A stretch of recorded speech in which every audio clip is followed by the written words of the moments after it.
Kasih setiamu dalam naungan sayapmu, ku mau terus menyembahmu. Kasihmu terukir. Kami angkat hati kami angkat tangan kami. Ku angkat tanganku Yesus, memuji perbuatanmu. Sungguh tiada terukur kasih setiamu dalam naungan sayapmu, ku mau terus menyembahmu. Kasihmu terukir di lubuk hatiku, kasihmu terukir, kasihmu terukir di lubuk hatiku, kasihmu terukir di lubuk hatiku.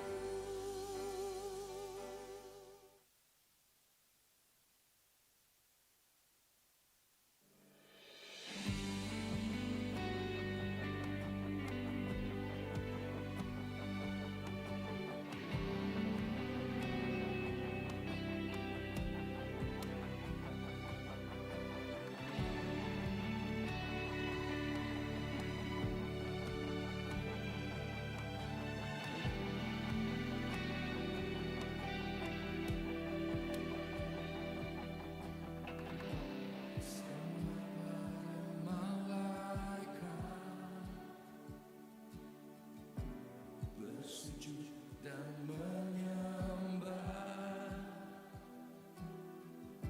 lepaskan semua mahkota di hadapan tata kudus.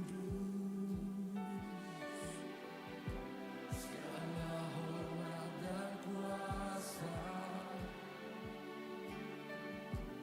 bagi Dia anak domba. Sebab itu ku kan menyembah. Mulia berkuasa atas semesta, semua yang bernafas memuja, meninggikan Kau Raja. Suku bangsa akan menyembah, setiap lidah akan mengaku Yesus Raja mulia.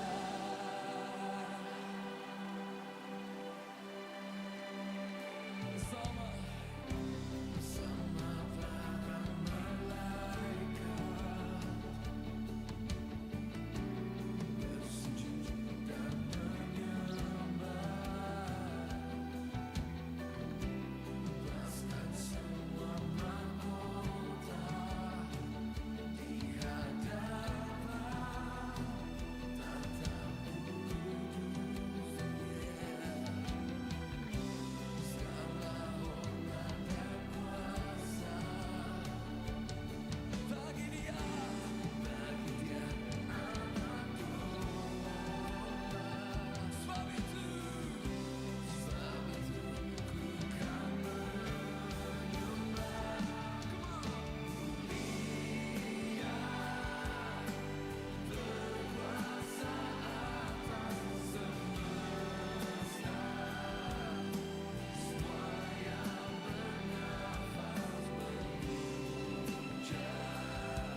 Kami lemparkan semua mahkota kami ya Tuhan. Kami hanyalah hamba dan anak ya Tuhan Yesus. Karena itu kami mengangkat tangan kami. Kami tinggikan Engkau. Mulia, berkuasa atas semesta. Semua yang bernafas memuja, meninggikan Kau Raja. Suku bangsa kan menyembah, setiap lidah kan mengaku Yesus Raja mulia. Setiap lidah kan mengaku Yesus Raja mulia. Setiap lidah kan mengaku Yesus Raja mulia. Haleluya. Mari beri sorak-sorai bagi Allah kita.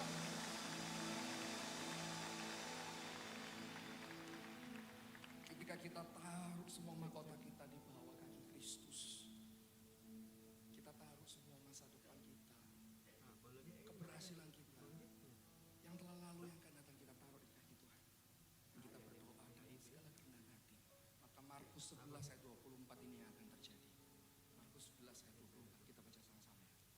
Karena itu aku berkata kepadamu, apa saja yang kamu minta dan doakan, percayalah bahwa kamu telah menerimanya, maka hal itu akan diberikan kepadamu. Amin. Jika teman-teman dalam pergumulan datang ke tempat ini dengan beban berat, nyanyikan lagu ini, maka lihat kuasa Tuhan akan mengubah hidupmu. Amin. Amin. Sekali lagi beri kemuliaan bagi Allah.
di hatimu. Di saat ku berpaling, temukan cintamu. Di sana kau menanti untuk bawaku lagi bersekutu dalam damai yang sejati.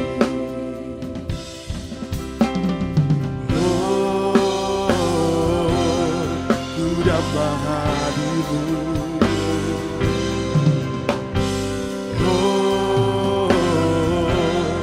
Inilah rinduku. Hidupku hanyalah untukmu. Segenap hatiku kagum akan kebaikanmu. Dan nafasku mencintakan kasihmu. Ajar ku berdiam dekat di hatimu.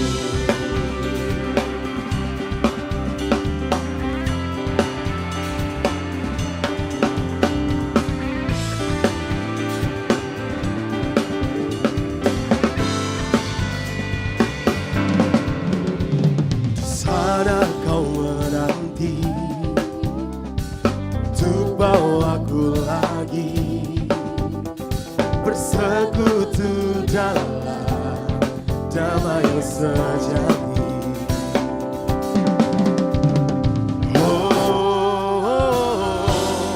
Ku dapat hadirmu.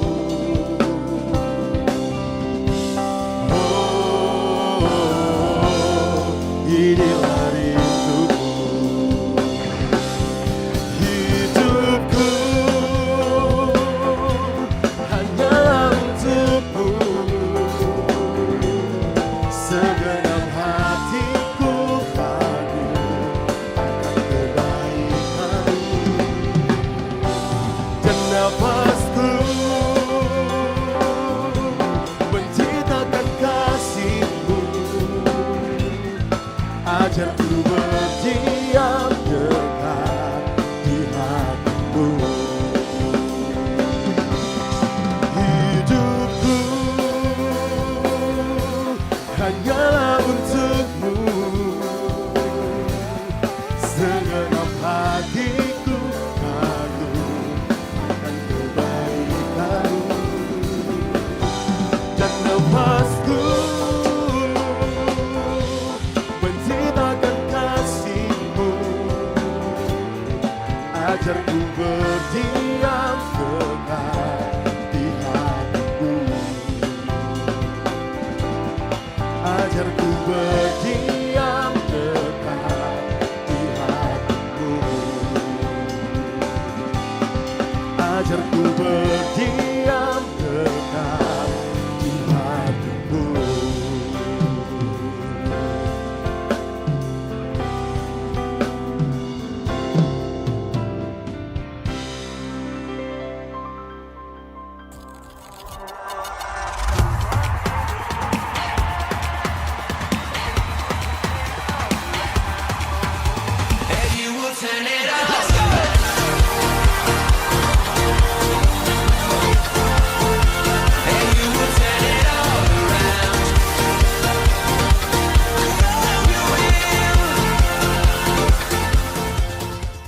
Shalom, selamat datang di Goal Sisi. Goal Sisi adalah komunitas yang memiliki visi terus-menerus mempersiapkan generasi terang yang siap dimanapun Tuhan tempatkan. Karena itu, fokus Goal Sisi adalah pemuridan, menanamkan nilai-nilai hidup yang sesuai firman Tuhan, agar jemaat siap menjadi terang Tuhan, baik di keluarga, di kampus, di marketplace, dan di masyarakat. Melalui Goal Kids, Ground, Playground, Fusion Ground, Fun Spot, Mesbah Keluarga, Pendalaman Alkitab, Fellowship, dan WBI. Semuanya dirancang untuk membentuk karakter dan kompetensi rohani generasi terang. Setiap bakat, talenta, dan waktu adalah berkat sekaligus tanggung jawab yang Tuhan berikan. Mari gunakan semuanya untuk memuliakan Tuhan dan menjadi berkat di mana kita diutus. Mari bergabung di Goal CC. Bersama-sama kita menjadi generasi terang dan menjadi saksi dan memenangkan jiwa bagi Tuhan.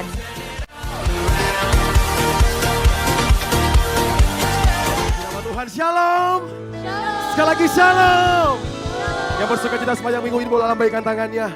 Kasih tepuk tangan paling dahsyat bagi nama Tuhan kita. Haleluya. Senang sekali malam hari ini boleh berjumpa kembali dengan Bapak Ibu Saudara sekalian. Saya sungguh yakin dan percaya setiap hari yang kita lalui selalu dihiasi oleh kebaikan dan anugerah Tuhan. Amin. Malam hari ini mari bawa hatimu, bawa hidupmu, bawa pujianmu yang terbaik bagi nama Tuhan. Sebab Tuhan rindu melawat setiap hati kita. Sebelum kita memulaikan ibadah kita pada malam hari ini, saya ajak semua bangkit berdiri.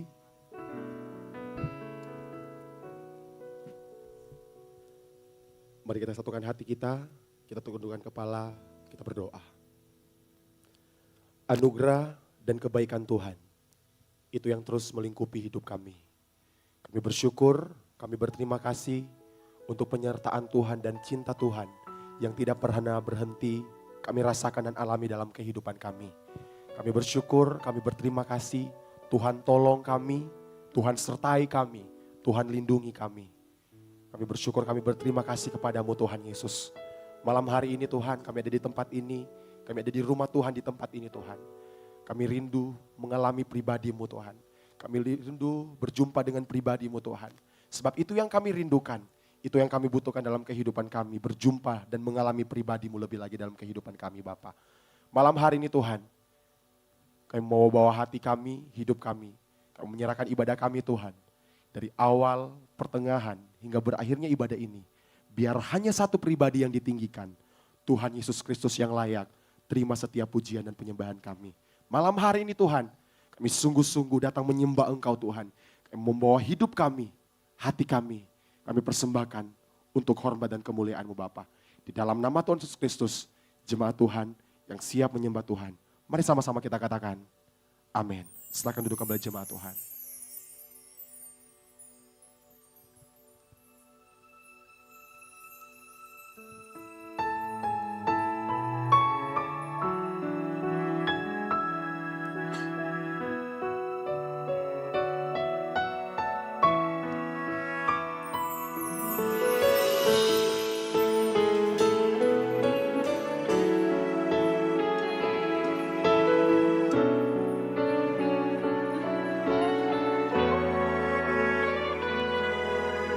Sangat besar anugerah-Mu, tak akan dapat ku selami. Betapa kudus pengorbanan-Mu, telah menebus setiap dosaku.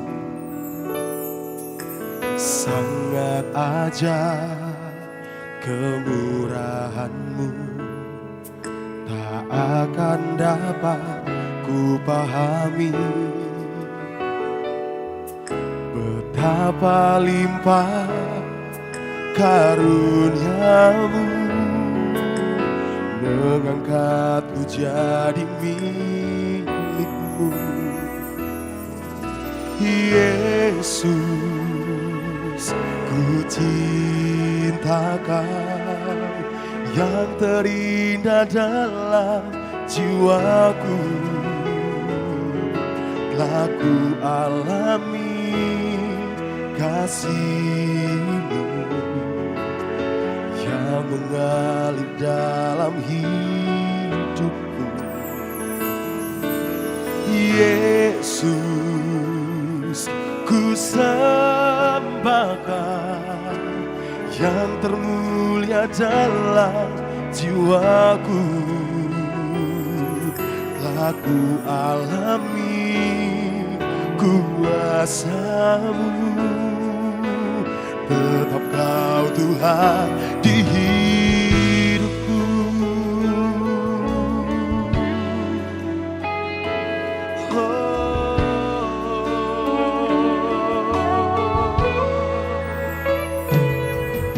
Sangat besar anugerahmu tak akan dapat ku selami.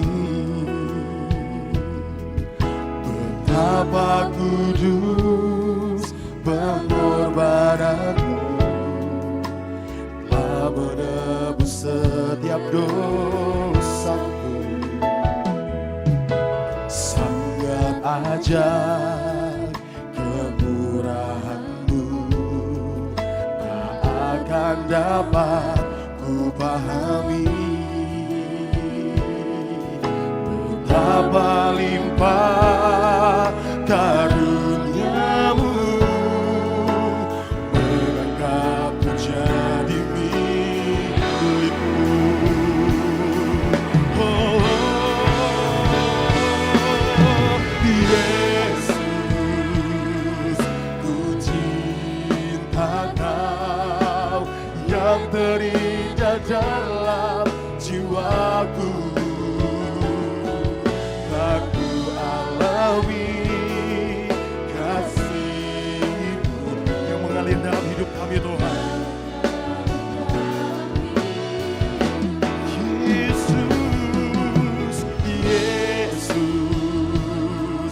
ku sembah Kau yang termulia dalam jiwaku. Aku alami kuasa-Mu, tetap Kau Tuhan di hidupku.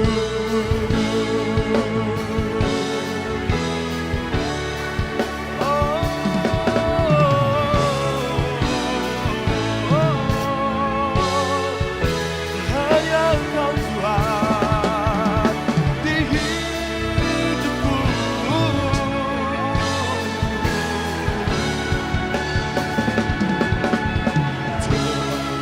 Yesus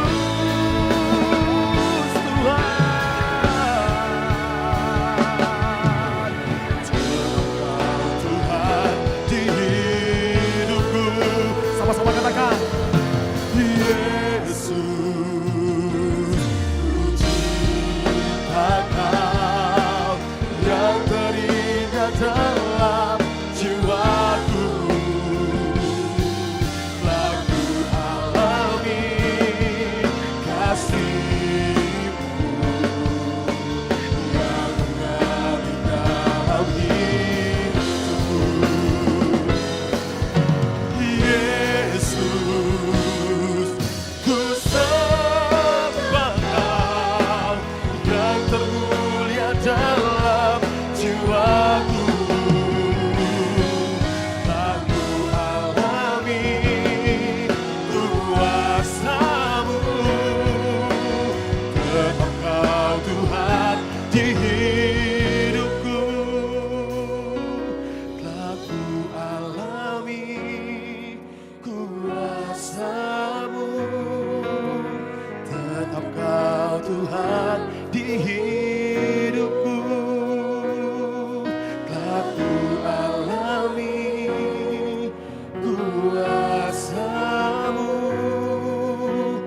tetap Kau Yesus di hidupku.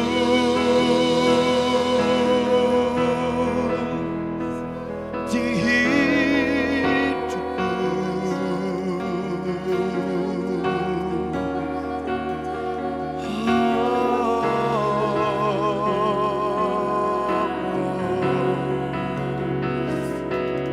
Kau Yesusku yang menebus segenap dosaku, yang menebus segenap dosaku,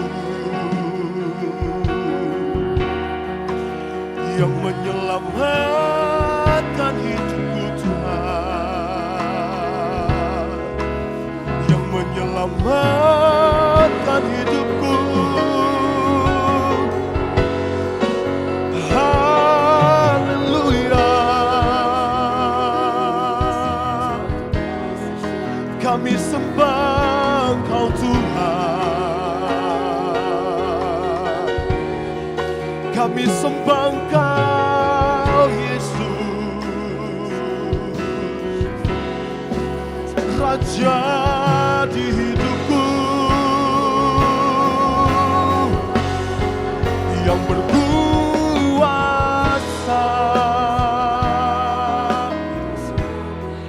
yang berkuasa.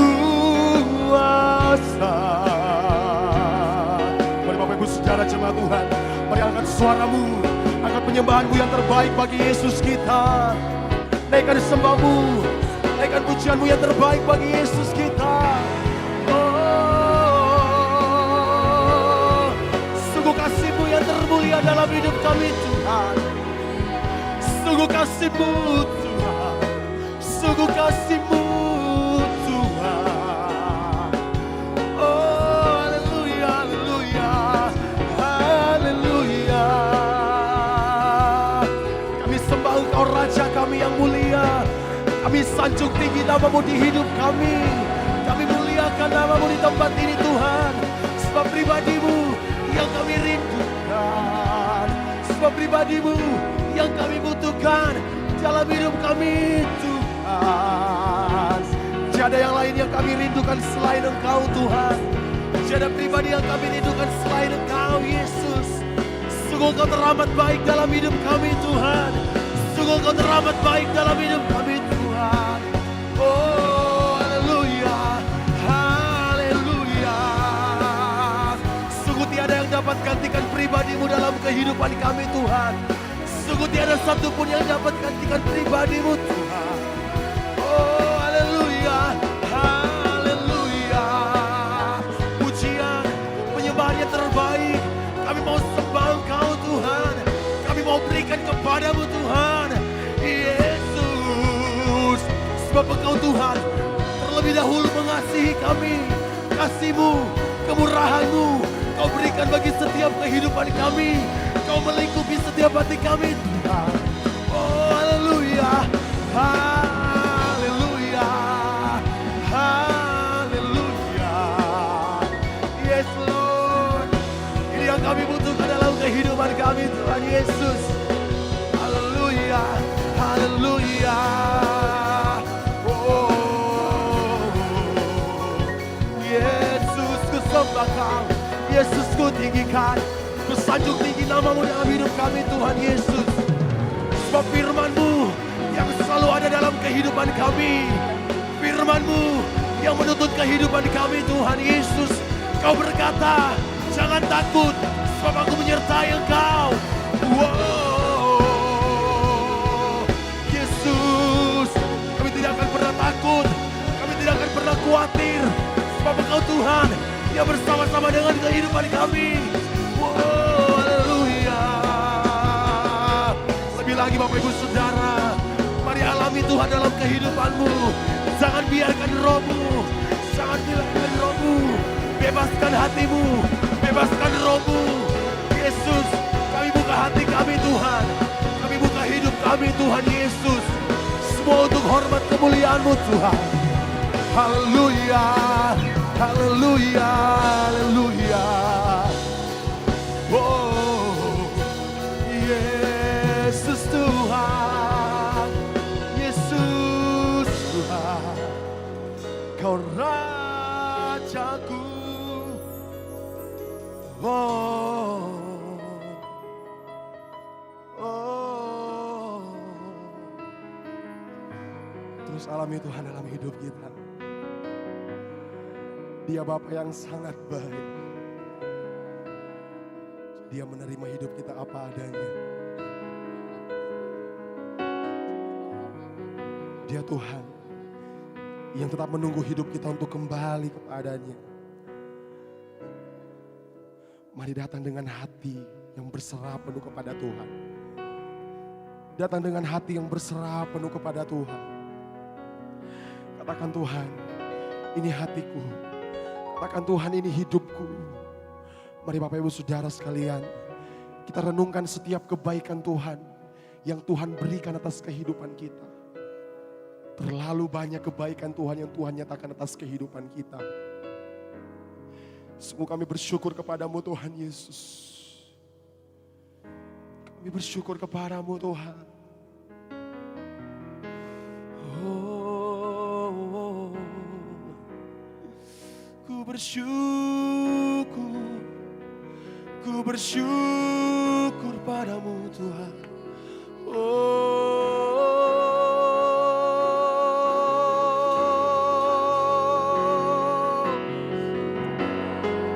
Sebab aku milik-Mu Tuhan. Sebab aku milik-Mu Tuhan. Sebab hidup kami adalah milik-Mu Tuhan Yesus. Hidup kami ada dalam genggaman tangan-Mu Tuhan. Hidup kami ada dalam genggaman tangan-Mu Tuhan. Oh, Yesus Tuhan.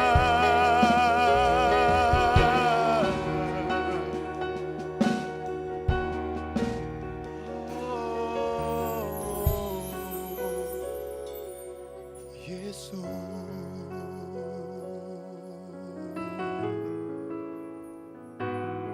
Terima kasih Bapak yang baik. Terima kasih Tuhan. Sebab aku ini milik-Mu. Aku di dalam hati-Mu. Kasih setiamu yang menghidupkan aku.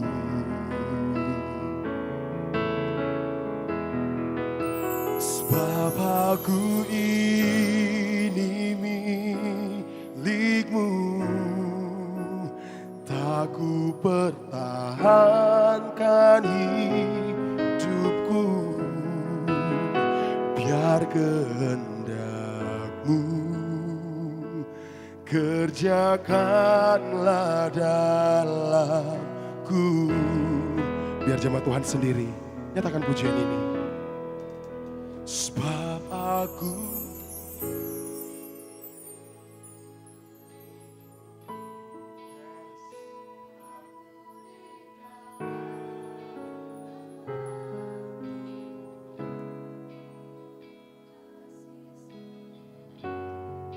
yang menghidupkan kami Tuhan.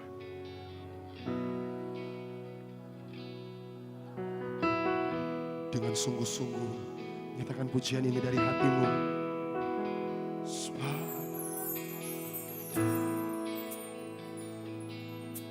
kami dalam milik-Mu Tuhan.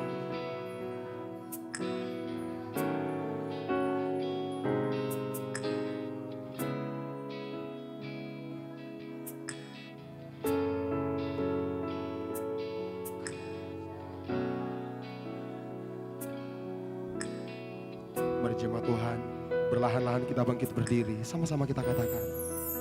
Sebab aku ini kami milik-Mu.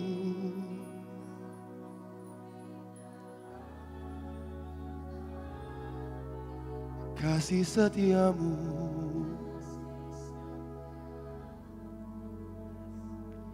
yang menghidupkan.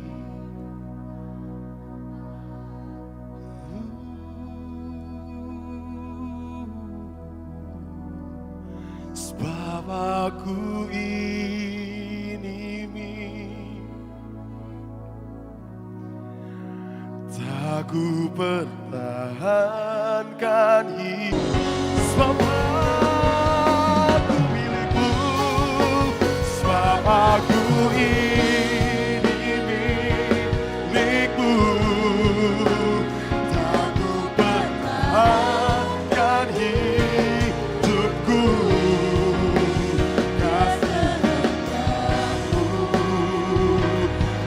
Kerjakanlah dalamku.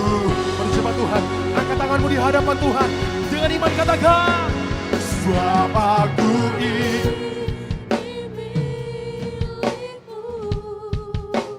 aku di dalam hati kami Tuhan Yesus. Itu yang menghidupkan setiap kami. Sebab aku ini milik-Mu.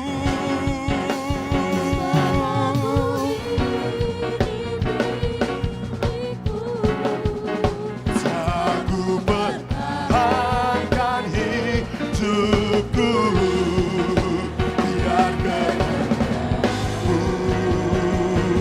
kerjakanlah dalamku.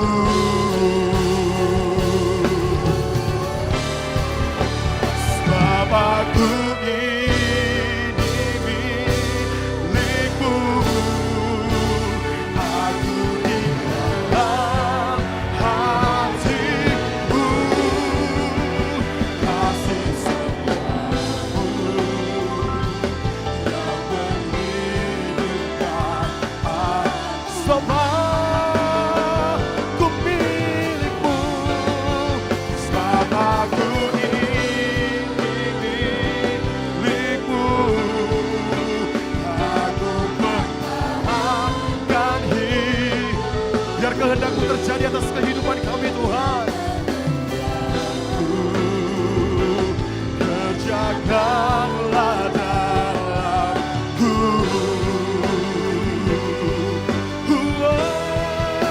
Sebab aku ini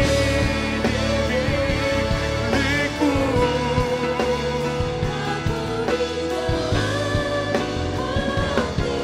Sungguh kasih setia-Mu Tuhan. Dia menghidupkan aku.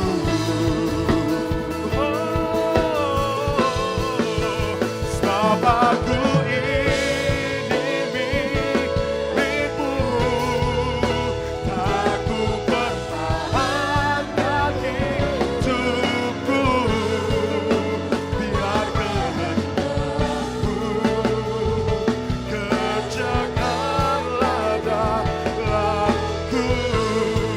Biar kehendak-Mu Tuhan, biar kehendak-Mu kerjakanlah dalamku.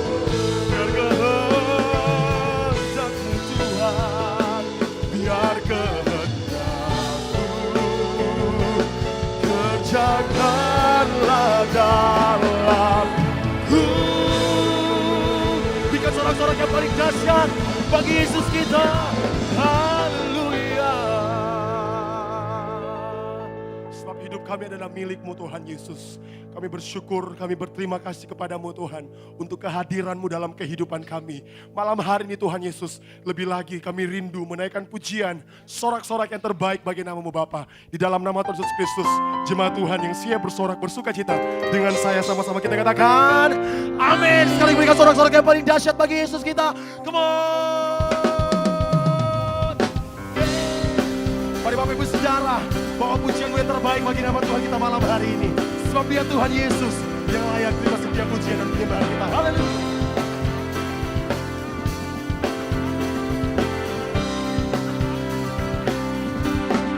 Betapa besar kekuatan-Mu, nyatalah karya kasih-Mu di hidupku. Lihat Kau serta-Ku, Kau tak ingkar dari janji-Mu, menolong membela hidupku. Selamanya Kau serta-Ku. Jiwaku memuliakan-Mu, dan hatiku bersuka karena-Mu. Hidupku penuh dengan kasih-Mu. Jiwaku memuliakan-Mu, dan hatiku bersuka karena-Mu. Yesus Tuhanku, ku mau terus menyembah-Mu. Ini setiap kehidupan kami, di setiap kehidupan kami Yesus, kami mau terus menyembah nama-Mu Bapa.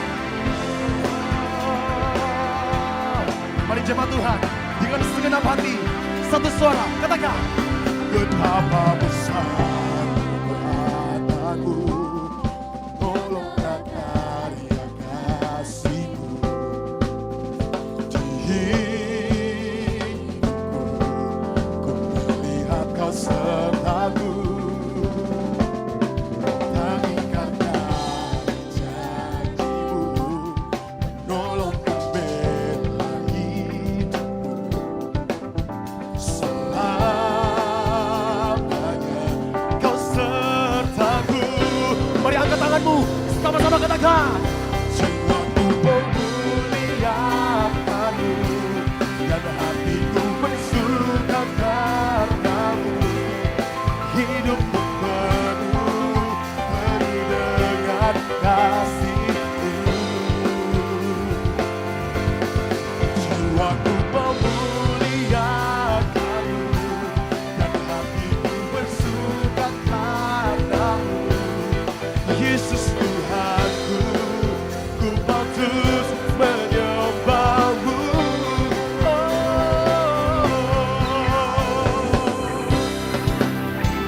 Jiwaku memuliakan Tuhan, dan hatiku bersuka, sebab Kau juru selamatku. Mari jemaat Tuhan, katakan. Jiwaku memuliakan, dan hatiku bersuka karena-Mu. Hidupku penuh dengan kasih-Mu. sungguh kehidupan kita penuh dengan kasih Tuhan kita, amin. Nyatakan. Jiwaku memuliakan-Mu, dan hatiku bersuka karena-Mu. Yesus Tuhanku, ku patut menyembah-Mu. Jiwaku memuliakan-Mu, hatiku bersuka, hatiku bersuka karena-Mu Tuhan. Penuh dengan kasih-Mu. Jiwaku memuliakan-Mu, dan hatiku bersuka karena-Mu. Yesus Tuhanku, ku patut menyembah-Mu. Yesus Tuhanku, Yesus Tuhanku, ku patut menyembah-Mu. Ku patut memuji-Mu Tuhan, menyembah nama-Mu Yesus.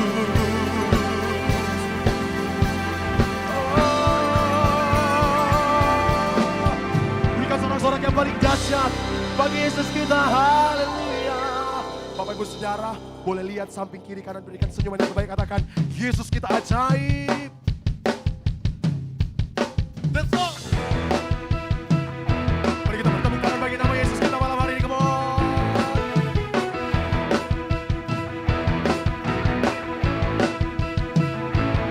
Katakan. Pujilah namamu Tuhan, Ku akan berkemuliaan. Satu suara menyatakan, kerajaan-Mu kekal selamanya. Satu suara, serukan. Pujilah namamu Tuhan, ajaib, ajaib dan penuh agungan.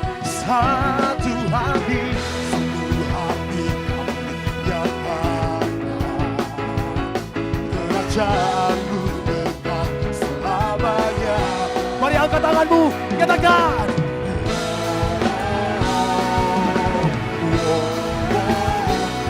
Kaulah Raja atas dunia, yang menghancurkan kutuk, yang membebaskan jiwa kami bersorak.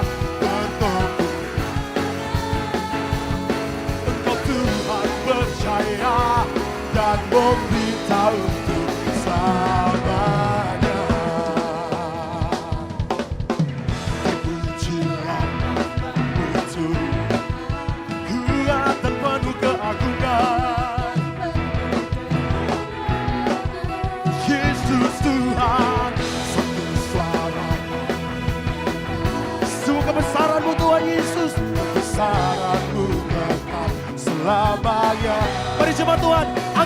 katakan.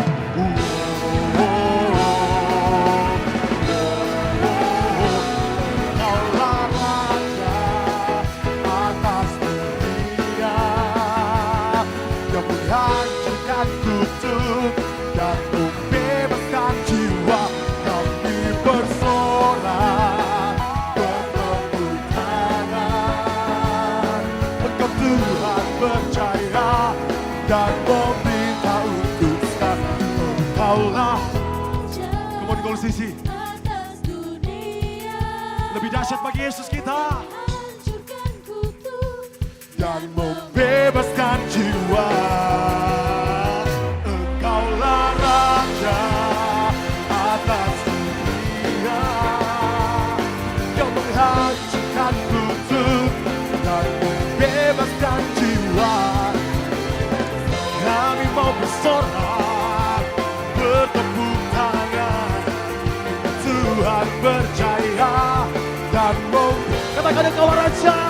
Engkaulah Raja atas dunia yang menghancurkan kutuk dan membebaskan jiwa. Kami bersorak bertepuk tangan. Engkau Tuhan percaya dan meminta untuk selamanya. Terpuji namamu Tuhan. Semua raja kami yang dahsyat, berikan sorak-sorak bagi Yesus kita. Haleluya. Tepuk tangan sorak-sorak bagi Yesus kita yang ajaib. Haleluya. Terpujilah namamu Tuhan. Silakan duduk kembali jemaat yang diberkati oleh Tuhan. Tiba saatnya kita akan mendengarkan pembacaan katekismus. Pada yang bertugas dipersilakan.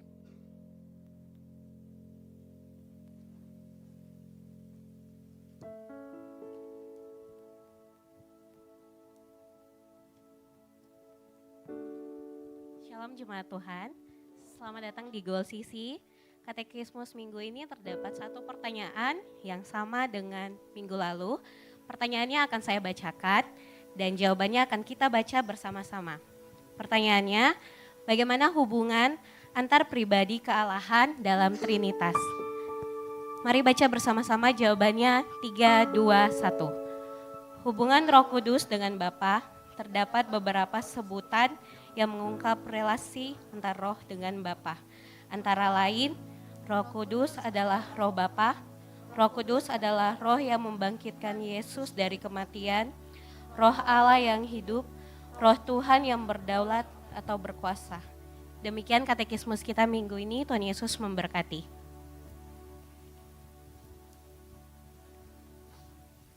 Puji nama Tuhan, jemaat sekalian, mari kita siapkan hati kita, hidup kita malam hari ini, kita akan ditaburi oleh kebenaran firman Tuhan.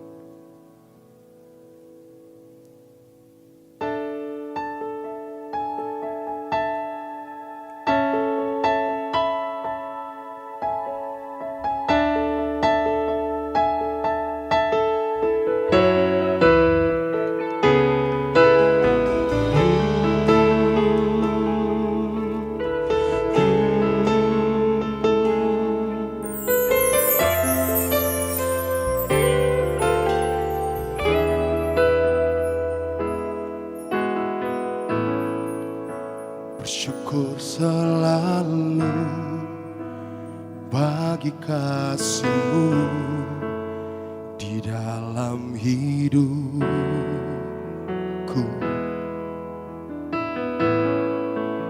Dan takkan ku ragu atas rencana-Mu untuk masa depanku. Sebagai Bapa yang baik,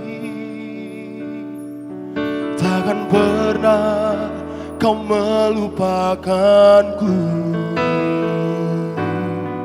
Sebagai Bapa yang sangat baik, takkan pernah Kau meninggalkanku. Ku kan menari dan bersuka karenamu, oh Yesusku. Dan ku kan minum airmu, bagai rusa rindu. Selalu ku hidup dalammu dan hidupmu di dalamku, oh Yesusku. Kau sangat ku cinta.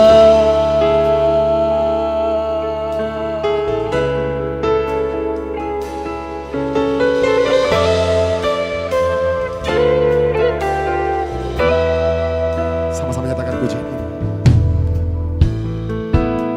Bersyukur selalu bagi kasih-Mu di dalam hidup. Takkan ku ragu dan takkan ku ragu atas rencana-Mu untuk masa depan. Sebagai Bapa, Sebagai Bapa yang baik,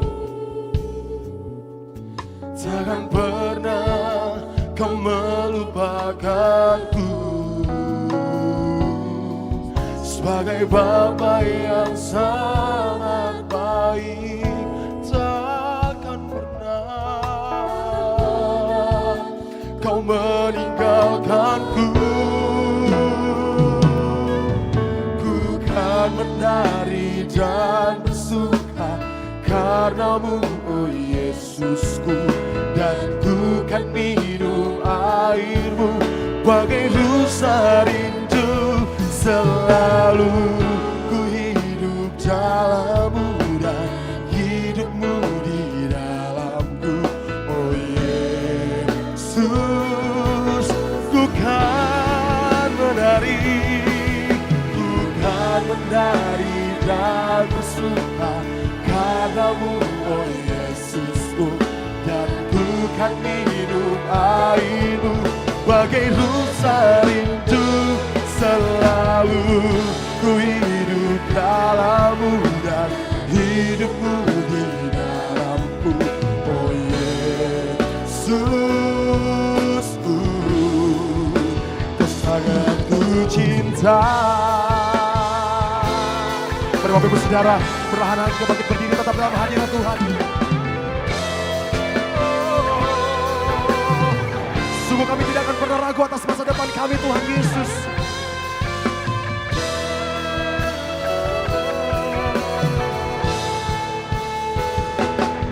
Ku kan menari dan bersuka karenamu, oh Yesusku.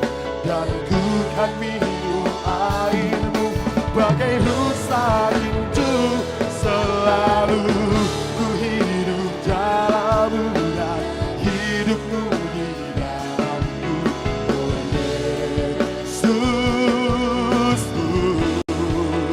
Kau sangat ku cinta.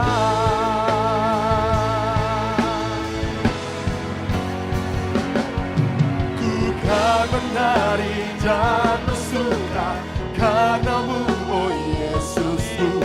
Dan ku kan minum airmu, sebagai rusa rindu. Selalu ku hidup dalammu dan hidupmu di dalamku, oh Yesus. Kau sangat ku cinta.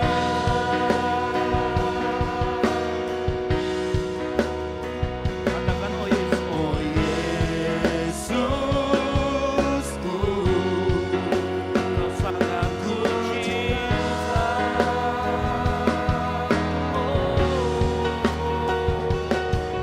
oh Yesus, Kau sangat ku cinta. Boleh kasih tepuk tangan yang meriah buat Tuhan Yesus kita. Haleluya, haleluya, haleluya. Bapa yang ada dalam kerajaan sorga, Engkau sungguh baik buat kehidupan kami. Kami mengucap syukur Pujian penyembahan dapat kami naikkan di hadapan-Mu. Engkau Allah yang besar, Allah yang layak menerima segala pujian penyembahan kami. Nanti saatnya kami mau duduk diam mendengarkan firman Tuhan. Kami mau buka hati kami mau buka pendengaran kami mau buka fokus kami. Sehingga saat firman Tuhan disampaikan, Engkau dapat berbicara kepada kami. Ya Roh Kudus, terangi setiap hati yang hadir malam hari ini. Tiada satu pun yang Kau lewatkan. Berbicaralah mulai pemberitaan firman Tuhan ini. Sehingga kami datang pulang tidak sama lagi. Kami menerima berkat dari Tuhan. Kami menerima kehendak Tuhan terjadi dalam kehidupan kami Tuhan. Pakai hamba-Mu yang tidak layak ini. Untuk menyampaikan kebenaran dan biar hanya isi hati-Mu yang disampaikan di tempat ini Tuhan. Terima kasih Bapa di sorga. Sekali lagi ini yang menjadi doa kami Tuhan. Hanya di dalam nama Tuhan Yesus Kristus yang siap mendengarkan firman Tuhan, boleh sama-sama katakan amin. Baik, silakan duduk Bapak Saudara sekalian. Shalom. Ini kok loyo. Shalom. Nah begitu ya. Anak Tuhan harus semangat. Yang setuju katakan amin. Mau apapun yang terjadi dalam kehidupan kita, duka cita silih berganti. Tapi satu hal yang kita tahu, Tuhan Yesus itu baik. Yang mengerti katakan yes. Baik, kita akan belajar firman Tuhan ya, dengan judulnya adalah persiapan hati untuk revival. Sama-sama katakan persiapan hati untuk revival. Nah, mari kita buka sama-sama Mazmur 51 ayat 1 sampai dengan 21. Mazmur 51 ayat 1 sampai 21. Bapak Saudara sekalian, saya akan bacakan ayat 1 2 yang pertama, lalu kemudian Bapak Saudara sekalian ayat yang ketiga, lalu saya ayat keempat, seterusnya bergantian setelah itu sampai dengan ayat 21. Kita akan baca bersama-sama. Nah, penting ini saya mau kita semua membaca ayat ini karena ini adalah pengakuan dosa. Hari-hari ini gereja lebih suka dikuatkan daripada disuruh untuk mengaku dosa. Ya, makanya kita belajar di tempat ini agak lain ya. Ya, kayak judul film agak lain. Mari saya jemput jemaat Tuhan bangkit berdiri. Kita akan membaca Mazmur 51 ayat 1 sampai dengan 21. Saya akan membaca ayat pertama dan kedua, lalu kemudian 3 kita akan bergantian dan seterusnya sampai 21. Yang mengerti boleh katakan amin? Yang sudah siap boleh katakan amin? Baik. Untuk pemimpin biduan, Mazmur dari Daud ketika Nabi Nathan datang kepadanya setelah ia menghampiri Batsheba. 3.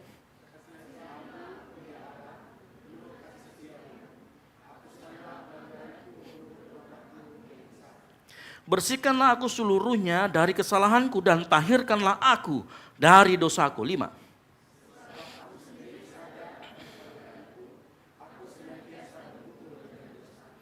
Terhadap engkau sajalah aku telah berdosa dan melakukan apa yang kau anggap jahat. Supaya ternyata engkau adil di dalam putusanmu dan bersih dalam penghukumanmu. 7.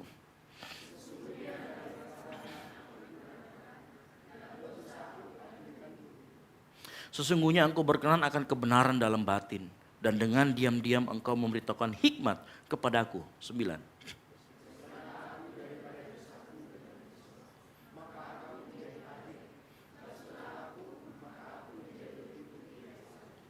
Biarlah aku mendengar kegirangan dan sukacita. Biarlah tulang yang kau remukan bersorak-sorak kembali. 11.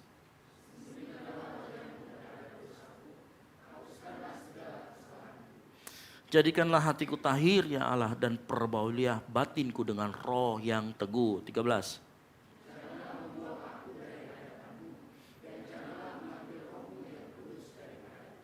Bangkitkanlah kembali padaku kegirangan karena selamat yang daripadamu dan lengkapilah aku dengan roh yang rela. 15.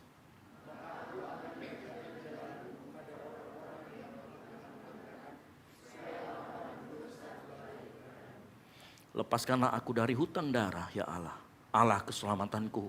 Maka lidahku akan bersorak-sorai memberitakan keadilanmu. 17.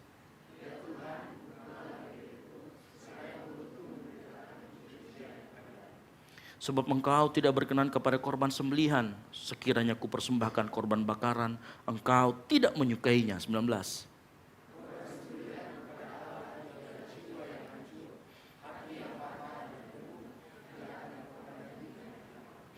Lakukanlah kebaikan kepada Sion menurut kerelaan hatimu, bangunkanlah tembok-tembok Yerusalem. Sama-sama, maka engkau akan berkenan kepada korban yang benar, korban bakaran dan korban yang terbakar seluruhnya. Maka orang akan mengorbankan lembu jantan di atas mezbahmu. Amin, silakan dulu. Berbagai orang yang membaca, mendengarkan, merenungkan, dan terlebih lagi melakukan firman Tuhan. Amin. Sepanjang minggu ini, di minggu kedua kita belajar tentang revival. Nah, minggu lalu kita membahas, ya bagi yang mengikuti khotbah dari minggu lalu, revival berbicara mengenai bagaimana gereja membuka diri untuk menerima revival. Yang setuju katakan amin. Karena minggu lalu kita belajar bahwa revival itu adalah kehendak Allah, bukan ada jadwalnya, bukan ada programnya, tetapi revival itu inisiatifnya dari Allah. Nah, lalu apa bagian kita? Bagian kita adalah mempersiapkan hati, posisi hati kita saat terjadi revival. Yaitu dengan apa? Minggu lalu kita belajar dengan kerendahan hati. Karena kerendahan hati membuat kita terbuka terhadap kehendak Tuhan. Betul ya? Kita kemarin cerita bahwa revival itu seringkali adalah perjumpaan antara kehendak Tuhan dan kehendak kita. Dan tebak, seringkali saat kehendak Tuhan dan kehendak kita berjumpa, maka kehendak kita seringkali digoncangkan. Makanya kita harus dengan rendah hati, dengan roh yang rela bisa menerima apa yang menjadi teguran Tuhan, apa yang menjadi kehendak Tuhan. Yang mengerti katakan amin.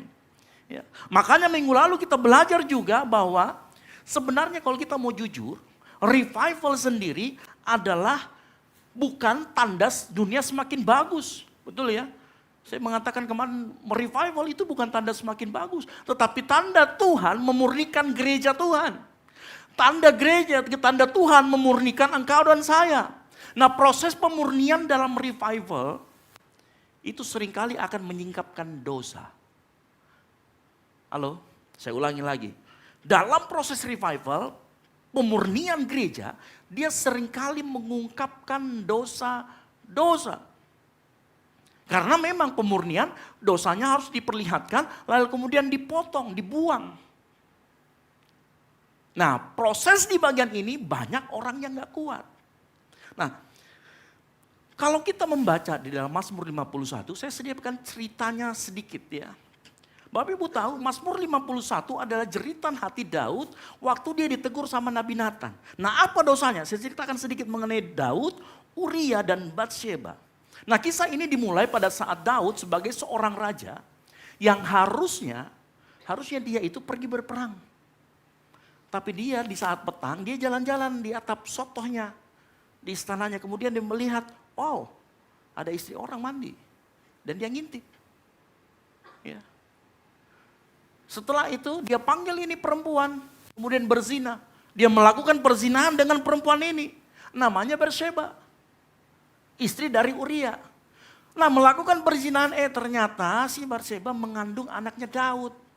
Padahal masih punya suami. Daud dengan liciknya. Daud itu ahli strategi loh ya. Makanya dia bisa memikirkan strategi yang begitu jahat. Karena memang Daud itu ahli strategi. Dia pikir strategi gimana caranya. Oke, kita panggil Uria pulang. Suruh dia masuk ke rumahnya supaya dihampiri istrinya. Ternyata Uria orangnya setia. Waktu dia pulang dipanggil sama Daud, dia gak pernah pulang ke rumahnya. Dia tinggal di istana, di depan istana. Lah semakin streslah Daud. Akhirnya Daud bikin lagi strategi berikutnya. Ini orang ahli strategi memang, tapi kalasi, tingkat tinggi ya. Dia bikin apa lagi? Dia tulis kepada Panglima Yoab, tolong kamu taruh Uria di tempat yang paling memungkinkan dia pasti mati. Artinya pertarungan yang paling sengit, taruh dia paling di depan. Dan betul, ditaruh di paling depan dan kemudian Uria mati. Daud berpikir, wah sudah mati. Alhamdulillah kan ya, bebas gitu ya. Dia mau datangi Batsheba, dia bilang, karena kamu janda, saya mau menyantuni. Ayo jadi istriku. Ya. Apa yang terjadi? Ternyata dia pikir dosa ini gak ada orang yang tahu. Dia pikir skandal ini gak ada yang tahu. Datanglah firman Tuhan kepada Nabi Nathan, tegur Daud. Apa yang terjadi? Nabi Nathan datang, dia pergi tegur Daud. Daud, kamu berdosa. Apa yang Daud lakukan? Dia turun tahtanya, dia koyakkan. Dan dia mengaku dosa-dosanya. Bapak Ibu perhatikan baik-baik. Kita belajar minggu lalu bahwa di dalam revival ada nubuat, betul ya? Di dalam revival selalu ada nubuat. Nubuat selalu menyatakan kehendak Allah. Nah ternyata apa yang terjadi dengan Daud itu juga revival. Karena datang nubuat kepada Daud, Daud kamu bersalah. Dan perhatikan apa yang terjadi dengan sikap hati Daud waktu dia menerima nubuatan berupa Nabi Nathan. Nanti kita akan belajar bersama-sama bagaimana sikap hati Daud, arah hatinya. Nah mengapa sebelum saya sampai ke sana, mengapa kita perlu belajar tentang bagaimana sikap hati Daud saat menerima nubuatan yang berupa teguran. Karena Bapak Ibu dengar baik, kadang-kadang ini kita mau jujur dalam diri kita sendiri ya, termasuk saya nih. Kalau kita menerima nubuatan, misalkan saya panggil sini hamba Tuhan yang selalu bernubuat dari Nigeria, misalkan. Semuanya kan mau dinubuatin di sini toh. Coba nubuatannya bilang begini, Rival, nubuat kamu tahun ini akan pergi ke Israel. Saya yakin, gak perlu tunggu 2 detik, Rival bilang amin. Padahal firman Tuhan suruh bilang, tes dulu rohnya. Benar atau tidak? Betul atau tidak? Lah tapi kenapa kita seringkali kalau masalah nubuat yang berbicara tentang berkat, kita cepat kata amin, tetapi begitu nubuat tentang teguran, tentang menyingkapkan dosa, kalau perlu 100 hamba Tuhan kita tanya, betulkah itu nubuatannya di sana? Akhirnya kita suka cari orang nubuatan. Begitu tuh nubuatannya menegur, ini pendeta enggak benar ini, bukan dari Tuhan ini. Saya cek dulu sama pendeta di gereja sebelah. Pergilah di sebelah, nubuatannya sama. 5 dia cek, 2 bilang iya, 3 bilang tidak. Bingung nih. Kenapa begitu? Karena manusia memang suka mengalami hal-hal yang menguntungkan dirinya, betul atau tidak? Kita mau jujur, kita begitu. Pilih-pilih nubuatan. Nah ini sikap hati yang tidak benar. Makanya kita perlu belajar. Pagi hari ini, buka telinga lebar-lebar, buka hati lebar-lebar, yang siap katakan amin. Dengar baik, malam hari ini saya tidak akan memberikan poin demi poin, tapi saya mau kita belajar dari alur yang terjadi dengan apa yang terjadi sama Daud. Dan saya akan mulai perenungan kita malam hari ini dengan sebuah quotes yang mengatakan begini. Hati yang siap di revival adalah hati yang orientasi atau arah ketakutannya itu benar. Saya ulangi lagi, hati yang siap di revival adalah hati yang orientasi atau arah ketakutannya benar. Nah mengapa saya penting untuk membahas arah ketakutan hati, Bapak Ibu Saudara sekalian, untuk kita menerima revival yang ujungnya adalah pertobatan, maka kita harus tahu hati kita ini benar atau tidak posisinya. Karena posisi hati kita salah bisa jadi revival terjadi tapi kita nggak rasa apa-apa. Nah, mengecek arah hati itu sama seperti yang namanya cermin. Saya lihat hampir semua kalau kita mau jujur, 80% orang yang naik di tempat ini pasti singgah dulu di cermin di bawah. Betul atau tidak? Jangan bilang tidak karena saya lihat di CCTV-nya. Ya. Hampir kita nongol di situ. Kenapa? Kita mau penampilan kita bagus saat datang ke gereja. Nah sama harusnya pada saat kita mau terima revival, hati kita harus persiapkan. Tapi sebelum itu mari kita buka dulu cermin hati kita. Dengan cara apa? Melihat kemana arah ketakutan kita. Yang mengerti katakan amin. Apa maksudnya arah ketakutan hati? Nah ini dengar baik-baik. Ini pelajaran yang kita harus belajar sama-sama malam hari ini. Ingat, ketakutan hati tidak pernah netral. Ketakutan akan menunjukkan apa yang paling berharga, apa yang paling kita hargai.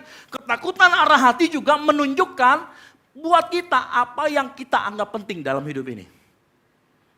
Nah saya jelaskan begini. Hati kita itu pusat orientasi cinta. Ya. Apa yang kita lindungi, apa yang paling kita paling anggap berharga, itu pasti akan ada di hati kita. Nah, saya kasih contoh. Kalau orang melekat hatinya kepada jabatan, maka dia akan lindungi jabatannya, betul atau tidak? Ya. Kalau orang merindukan reputasi, melekat pada reputasi hatinya, maka dia akan takut sekali kehilangan reputasi. Makanya dia akan suka pencitraan, betul atau tidak? Coba perhatikan, kalau orang yang hatinya melekat pada kekayaan, selalu merindukan kekayaan, maka dia akan takut kehilangan kekayaannya, betul atau tidak? Saya kasih contoh, tahu siapa ini? Orang muda yang kaya. Orang muda yang kaya ditanya sama Yesus, guru yang baik, apa yang harus aku lakukan untuk mendapatkan hidup yang kekal? Kenapa kau katakan engkau aku baik? Jual semua hartamu, kasih ke orang miskin, ikut aku. Apa yang terjadi dengan orang muda ini? Karena hatinya melekat pada kekayaan, dia bilang apa? Dia sedih, lalu pulang, pergi gak ikut Yesus. Kenapa? Hatinya melekat, mari dia takut kehilangan kekayaannya. Tapi ada satu pribadi saya kasih contoh. Dia merindukan sesuatu. Dia mau sesuatu, Tuhan kasih, tapi hatinya gak melekat sama pemberiannya. Siapa? Namanya Bapak Abraham. Itulah dibilang namanya Bapak orang percaya. Kenapa? Apa yang paling dirindukan sama Abraham? Anak, betul ya? Begitu Tuhan kasih anak, hatinya tidak melekat pada pemberian, hatinya tetap melekat pada si pemberi. Makanya waktu Tuhan ngomong persembahkan Ishak, well, it's okay. Saya kenal siapa yang memberi, saya akan persembahkan. Jadi arah ketakutan hati kita itu merupakan cermin buat hati kita. Bagaimana arah hati kita, bagaimana kesiapan hati kita menerima revival. Makanya penting malam hari ini coba. Ayo kita bercermin. Martin Luther pernah berkata dalam katekisme, penjelasan tentang 10 perintah Allah, dia ngomong begini. Whatever your heart clings to and confidence in, that is really your God. Apapun yang hatimu melekat dan andalkan, itulah sesungguhnya Allahmu. Kenapa saya katakan demikian? Ketakutan kehilangan itu bukan musuh rohani, tetapi cermin rohani. Supaya kita tahu hati kita arahnya benar atau tidak. Ketakutan kehilangan membuka apa yang kita lindungi mati-matian. Dan apa yang paling kita lindungi, itulah yang kita sembah.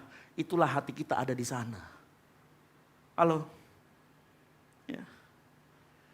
Nah dari sinilah kita bisa mengecek arah hati kita benar atau tidak. Nah kalau kita arah hati salah, maka nggak pernah akan terjadi revival. Tapi kalau arah hati kita benar, kita bisa satu frekuensi dengan Tuhan, maka akan terjadi revival dalam hidupmu. Revival itu bisa jadi terobosan. Revival itu bisa terjadi pemulihan. Tapi kita pastikan dulu malam hari ini, hati kita benar atau tidak, arahnya benar atau tidak, orientasinya benar atau tidak. Nah coba kita lihat dari Saul dan Daud. Daud dan Saul punya kesamaan. Daud dan Saul sama-sama raja orang Israel, betul ya? Daud dan Saul sama-sama juga berdosa, betul? Ya. Saya mau tanya, dosanya lebih besar Daud atau Saul? Menurut hitung-hitungan saya, ya, dosanya kalau hitung-hitungan secara manusia lebih besar, Daud. Daud manipulatif, koruptif, apalagi menyalahgunaan kekuasaan dan lain sebagainya. Saul juga salah. Tetapi perhatikan, karena arah hatinya Saul berbeda dengan arah hati Daud, maka cara merespon dan mengaku dosa mereka itu sangat berbeda. Arah hatinya Daud benar, arah hatinya Saul salah. Ini akan terlihat dari bagaimana cara mereka merespon dosa-dosa mereka saat mereka dimunculkan. Nah perhatikan Daud ya. Mazmur 51 yang kita baca adalah salah satu momen. Bukan momen waktu dia dikejar-kejar Saul yang paling gelap. Justru di titik inilah Mazmur 51 adalah momen paling gelap dalam hidup Daud. Kenapa? Yang Daud lakukan itu bukan dosa kecil, ini skandal moral, penyalahgunaan kekuasaan, manipulasi, bahkan pembunuhan tidak langsung yang didesain. Dan menariknya, karena arah hati Daud benar waktu dia ditegur sama Nabi Nathan. Oh, Daud tidak bilang begini, pulihkan reputasiku, amankan tahtaku, tenangkan rakyatku, amankan keluargaku. Apa yang Daud udah katakan dengan jelas? Mazmur 51 ayat 13. Dia bilang apa? Jangan membuang aku dari hadapanmu dan janganlah mengambil rohmu yang kudus padaku. Dari kalimat ini saya tahu persis Daud tidak pernah takut kehilangan mahkota. Bukan karena Daud lebih rohani daripada Saul, bukan. Tapi karena Daud tahu betul sejarah. Ingat waktu dulu sebelum ini pernah terjadi Saul itu diurapi Tuhan. Tapi dia melanggar pertama kali waktu lawan orang Filistin. Dia menyembelih, dia melakukan apa yang bukan bagiannya. Lalu Samuel ngomong, Tuhan sudah pilih raja yang lain. Kedua kalinya waktu melawan raja orang Amalek, dia juga disuruh tumbas habis Amalek, dia sisain kambing dombanya, dia sisain juga rajanya. Samuel datang, apa yang kau lakukan? Oh gitu, kamu salah ini. Tapi lihat Daud, waktu Daud ditegur, dia nggak pernah takut kehilangan mahkota. Daud tahu sejarah, waktu Samuel ditegur sama Daud, dikatakan di sana 1 Samuel 16:14, tetapi roh Tuhan telah undur daripada Saul. Bapak Ibu tahu nggak, kalau roh Tuhan sudah undur daripada Saul, kemudian yang datang roh jahat. Pada saat roh jahat datang, siapa yang mainkan kecapi? Daud. Makanya Daud tahu betul apa yang terjadi kalau roh Tuhan undur daripada dia. Karena dia melihat kehidupan Saul, wow. Saul masih tetap jadi raja loh, tapi dia kehilangan roh Tuhan. Daud tahu sejarah, dia saksikan sendiri. Makanya Daud sadar, pada saat dia melakukan dosa, dia sadar betul tanpa kehadiran Allah dalam dirinya, tanpa relasi dengan Tuhan, dia bisa tetap jadi raja, tapi dia bukan siapa-siapa di hadapan Tuhan. Wow, ini terdalam sekali. Makanya saya kasih tahu dengan baik. Pangkatmu, jabatanmu, kekayaanmu, engkau diberkati, engkau bisa saja sebenarnya bukan siapa-siapa di hadapan Tuhan.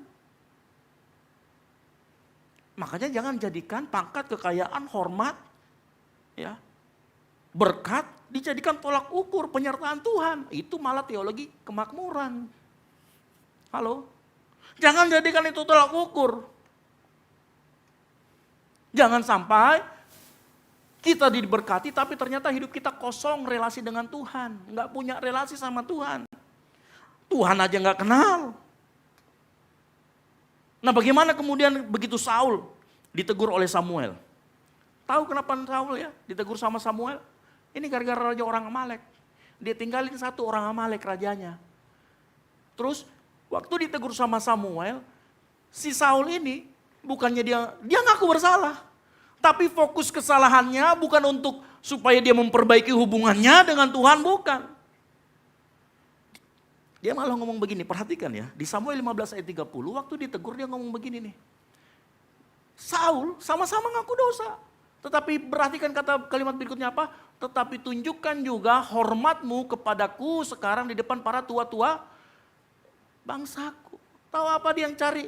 Dia masih cari kehormatan. Dia lebih peduli kehormatannya ketimbang hubungannya sama Tuhan yang sudah retak. Saul juga mengaku dosa sama seperti Daud. Tapi prioritasnya berbeda. Daud prioritasnya bagaimana dia mengembalikan hubungannya dengan Tuhan. Sementara Saul, dia gila hormat, dia berpikir bagaimana citranya di depan rakyatnya, di depan tua-tuanya nggak hilang. Dan saya yakin, kalau Saul ini manusia zaman sekarang, dia pasti punya buzzer banyak sekali. Karena dia suka pencitraan. Ya. Beda sama Daud. Daud itu masih bertanya, Tuhan apakah engkau masih bersamaku?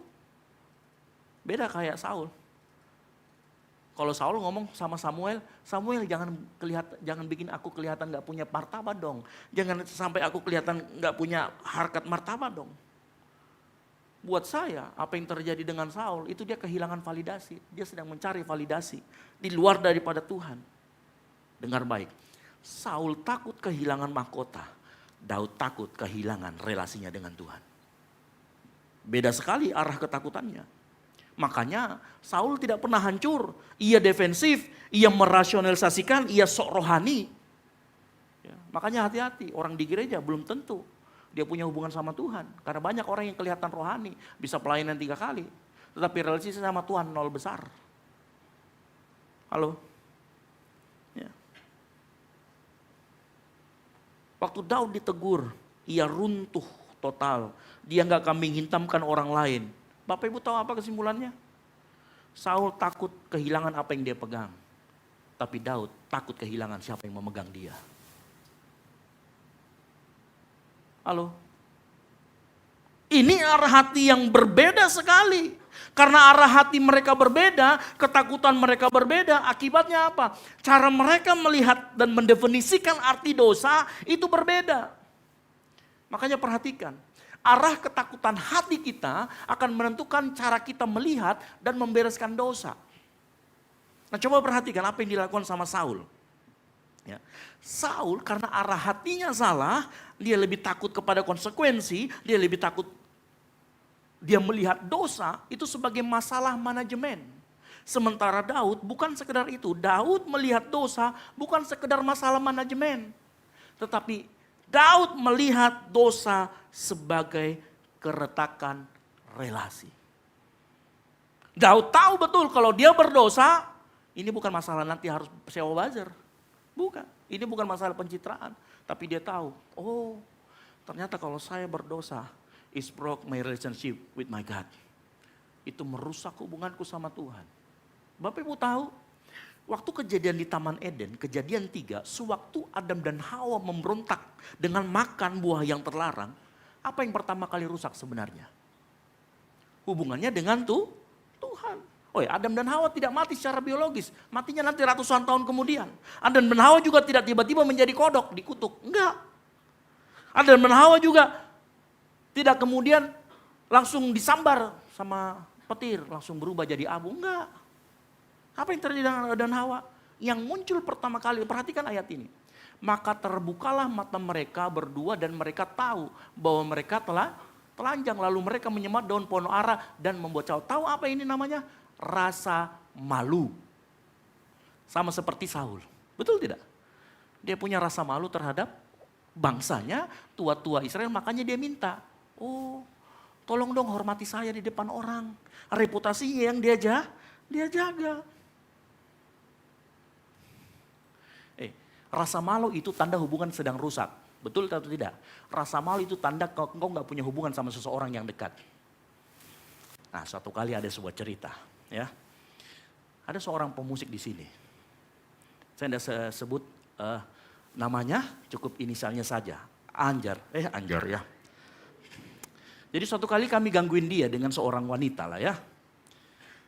Sudah nggak ada ceweknya yang di gebetannya sudah nggak ada di sini. Jadi dia unik. Kalau si wanitanya mendekat, dia malah lari muter. Dia keluar dulu ke ruangan, dia muter. Habis itu nggak balik-balik. Dalam hati saya, oh kalau orang malu itu begitu ya ternyata ya. Dia bukan lari mendekat tapi lari menjauh. Betul atau tidak? Ya yang punya gebetan pasti tahu, wah gue banget tuh. Halo, orang yang hubungannya rusak atau enggak ada hubungan dia kan lari menjauh. Kenapa? Karena rasa malu. Makanya saya katakan tadi, rasa malu itu menunjukkan bahwa dia nggak punya relasi atau sedang bermasalah. Makanya masalah terbesar dosa seringkali bukan apa yang gagal kita lakukan, tetapi kita selalu menjauh dari Tuhan. Karena rasa malu. Nah ini yang terjadi. Saul memperlakukan dosa yang dilakukan seperti krisis yang harus ditangani. Bukan relasi yang harus dipulihkan. Sementara Daud berbeda. Makanya Saul ngapain? Dia fokus akibat sosialnya seperti apa. Bukan akar rohaninya.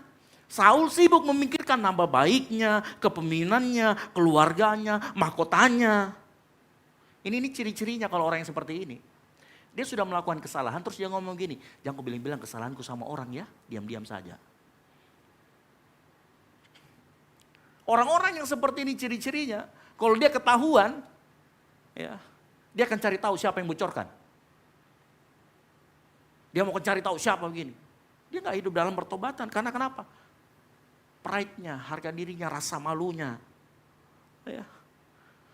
Saul mengakui diri dia berdosa, mengakui diri salah. Tetapi tujuannya sekedar mengendalikan kerusakan. Bukan merendahkan diri di hadapan Tuhan seperti Daud. Daud berbeda. Makanya Saul pengen masalahnya cepat beres. Tapi gak perlu permasalahkan, gak mau menyelesaikan masalah intinya. Nah ciri-ciri orang seperti ini juga yang kedua, dia sering menyalahkan orang lain. Ya. Bahkan seringkali pakai alasan rohani. Mengaku salah, tetapi masih mau jaga muka. Ya. Ini namanya pola-pola manajemen dosa. Bukan merendahkan diri saat terjadi revival. Dosanya tetap ada, tapi gak pernah dibereskan. Bapak Ibu dengar baik. Kalau dosa itu hanya masalah manajemen, maka solusinya pencitraan, kompromi, kosmetik rohani, aktivitas agama, termasuk pelayanan. Makanya hati-hati, aktivitas pelayanan seringkali menipu. Kita pikir kita baik-baik saja, tapi ternyata kita nggak punya hubungan sama Tuhan. Wow, nol besar. Ya.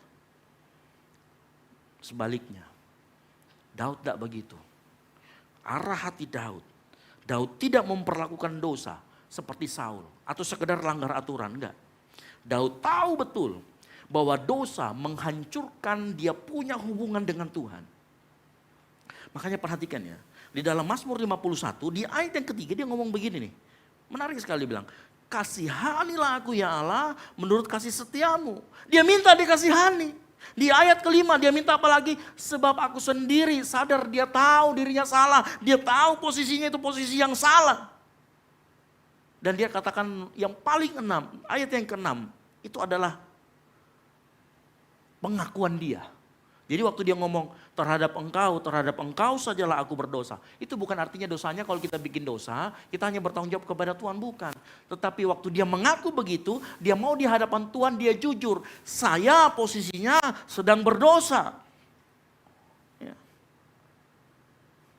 Daud mengakui keretakan hubungannya dengan Allah karena dosa. Dan dia concern di sana, dia konsentrasi di sana. Arah hati ketakutannya benar. Dia takut sekali hubungannya dia dengan Tuhan rusak. Ya. Saya mau kasih sebuah ilustrasi di sini. Supaya kita tahu betul bahwa dosa itu bukan hanya masalah engkau ditebus atau tidak. Itu semua akibat. Tapi masalah pertamanya adalah relasimu dengan Tuhan rusak. Siapa di sini yang kecil, waktu kecil, kita semua pernah kecil. Misalkan mamanya mau masak, dia butuh yang namanya terasi. Nah bilang Mohan, belikan dulu terasi di sana. Kalau enggak ada terasi, enggak jadi ini makanan. Tapi seandainya Mohan jawab begini, saya enggak mau beli terasi. Kalau saya enggak mau ke apa? Ini lawan mama ceritanya. Apa yang terjadi? Masakannya jadi atau tidak? Masakannya tidak jadi. Tapi perhatikan, bisa seharian kau enggak berani ketemu sama mamamu. Kenapa? Karena mamamu pasti begini tanduknya keluar. Kenapa? Karena selain makanan tidak jadi, hubunganmu dengan orang tuamu juga jadi rusak. Betul atau tidak? Sama seperti itu. Kalau kita melihat lebih dalam arah hatinya benar, maka kita akan melihat bahwa dosa bukan cuma sekedar sesuatu pelanggaran. Tetapi keretakan hubungan kita dengan Tuhan. Nah Daud sadar betul hal ini, dia bilang, aku melakukan hal buruk. Dan aku rusak dari dalam, makanya di ayat ke-7 dia ngomong, sesungguhnya dalam kesalahan aku diperanakan dan dalam dosa aku dikandung ibuku. Daud tahu betul bahwa dosa itu tidak bisa sekedar modifikasi perilaku. Dosa tidak punya sekedar kita disiplin, bukan. Daud tahu betul bahwa dosa hanya bisa diselesaikan oleh anugerah. Yang mengerti katakan amin. Dan lebih hebatnya Daud, perhatikan. Ini yang penting buat kita semua dan mungkin akan buat kita shock dan kaget. Daud tidak pernah tawar-menawar konsekuensi dari apa yang dia perbuat. Daud tidak pernah menawar hukumannya. Tetapi satu yang dia minta. Bapak Ibu tahu waktu dia ngomong, janganlah membuang aku dari hadapanmu, janganlah mengambil rohmu yang kudus daripada aku. Tahu kenapa dia bilang, jangan ambil roh yang kudus? Karena roh yang kudus itulah yang dia pakai buat berkomunikasi dengan Tuhan. Dia tahu kalau diambil roh ini dia gak bisa komunikasi sama Tuhan. Makanya dia ngomong, oh Tuhan jangan ambil rohmu yang ini. Saya gak mau komunikasiku sama engkau hilang. Oh dia sampai seperti itu. Dia gak minta batalkan konsekuensinya Tuhan. Tuhan tolong supaya anakku tidak berantem nanti berebutkan ke tahta. Bapak Ibu tahu apa konsekuensinya buat Daud setelah dia melakukan itu? Apakah dibatalkan setelah dia nyanyi Mazmur 51? Enggak. Kalau baca nanti cerita selanjutnya, kekacauan terjadi di seluruh keturunan Daud. Ada anak yang memperkosa gundik bapaknya. Ada anak yang memperkosa saudara sendiri. Terjadi pertumpahan darah hanya karena perebutan tahta. Saudara saling membunuh saudara. Pedang tidak pernah berhenti dari keturunan keluarga Daud. Daud tahu konsekuensinya tapi dia gak pernah berkata Tuhan kurangi konsekuensinya. Tuhan batalkan konsekuensinya. Tapi Daud berkata Tuhan jangan ambil rohmu yang kudus daripadaku. Tahu fokus Daud? Dia gak mau Tuhan pergi. Ini bahasa relasi namanya. Kalau kamu pacaran, ya, mau dekat-dekat sama pacarmu pasti kamu gak mau dia pergi, betul atau tidak? Karena kalau dia pergi berarti kita gak bisa komunikasi secara langsung, betul atau tidak? Nah ini yang terjadi sama Daud. Waktu dia berkata Tuhan jangan ambil rohmu daripadaku. Ini adalah bahasa relasi. Bahasa yang menunjukkan apa yang menjadi ketakutan terdalam dari seorang Daud. Yaitu takut kehilangan komunikasi dengan Tuhan. Nah Bapak Ibu, seringkali kita orang Kristen salah mengartikan revival. Bagi banyak orang berpikir revival artinya hidup langsung lancar. Hidup HLL, hidup langsung lancar. Revival, masalah langsung beres. MLB, Mobile Legend, bukan ya, masalah langsung beres. Revival, konsekuensinya dosa dihapus. Saya mau kasih tahu. Revival itu bukan konsekuensi dosa dihapus. Mazmur 51 waktu itu dinyanyikan tidak berarti semua akibat dosanya hilang. Yang terjadi apa? Dosamu diampuni, yes. Keintiman dengan Tuhan kembali, yes. Hati dipulihkan, yes. Arah hati dibenarkan, yes. Tetapi dampak dosa tetap ada. Bukan karena Tuhan kejam, tapi itu proses yang harus engkau jalani. Sebagai orang percaya, Tuhan mendidik, bukan memanjakan. Yang mengerti katakan amin. Dengar baik, Daud itu dia tetap menangis. Daud tetap menuai apa yang dia tabur. Tapi perhatikan, Daud gak pernah ditinggalkan Tuhan.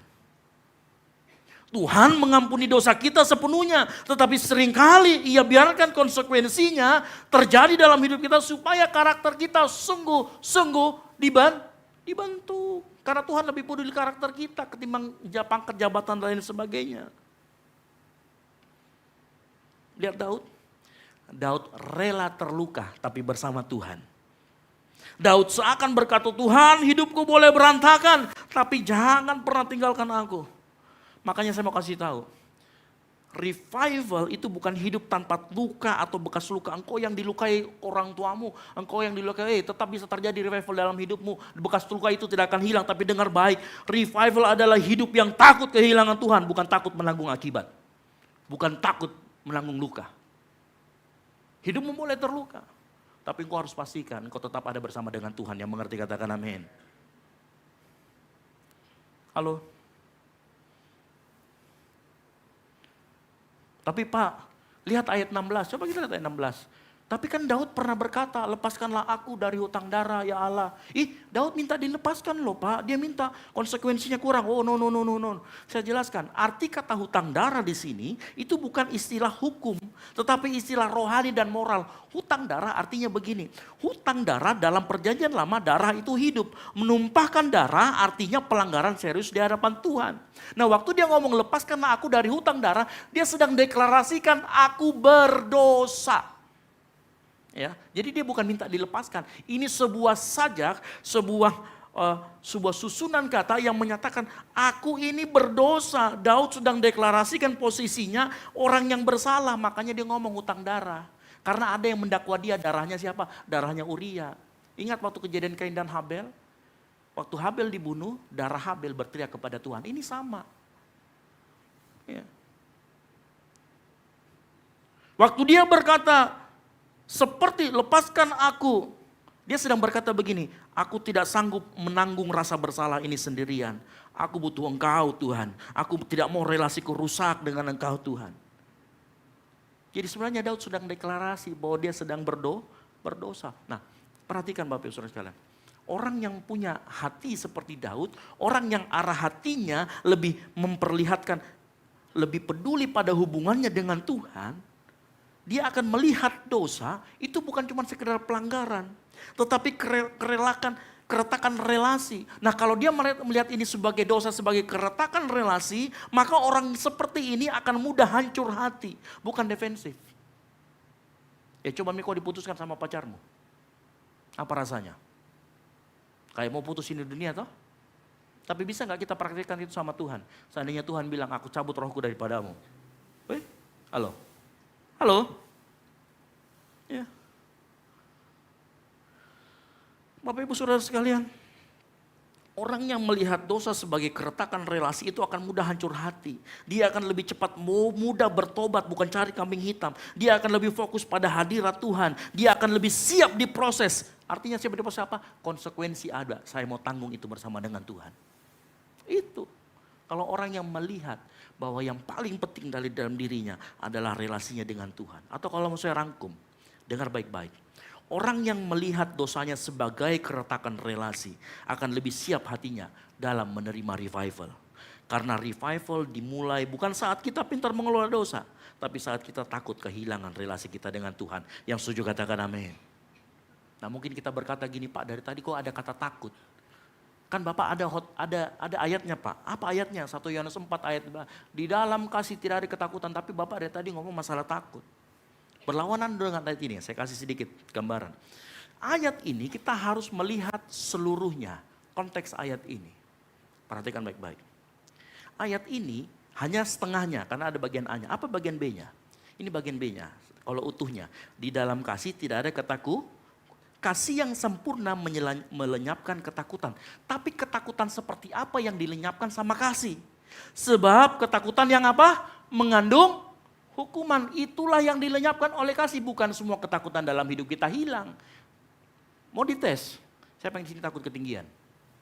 Setelah dibaptis Roh Kudus, setelah dikasih minyak urapan, dikasih mandi 30 kali, kamu naik ke tingkat 30. Tetap takut atau tidak? Halo? Tetap takut. Saya juga takut kok. Ya, saya juga takut ketinggian. Lalu apa yang hilang? Bukan ketakutan secara umum, tetapi ketakutan yang mengandung hukuman itulah yang dilenyapkan oleh kasih. Ya. Makanya ayat ini tidak bicara kasih melenyapkan semua bentuk takut. No. Karena ketakutan yang dibicarakan ayat ini berbicara takut dihukum, takut ditolak, takut Allah sebagai algojo, takut Allah sebagai ancaman. Ayat di atas hanya berbicara mengenai ketakutan yang mengandung hukuman. Bukan takut akan Tuhan loh. Makanya ayat ini gak perlu dipertentangkan dengan takut akan Tuhan. Karena jenisnya beda. Yang mengerti katakan amin. Ya. Karena kalau kita nanti belajar lebih dalam lagi ya. Ini penting buat kita belajar ya. Ada ketakutan lain yang lahirnya justru dari kasih. Ya. Ada ketakutan lain yang justru lahir dari kasih. Contoh. Siapa di sini sayang sekali orang tuanya?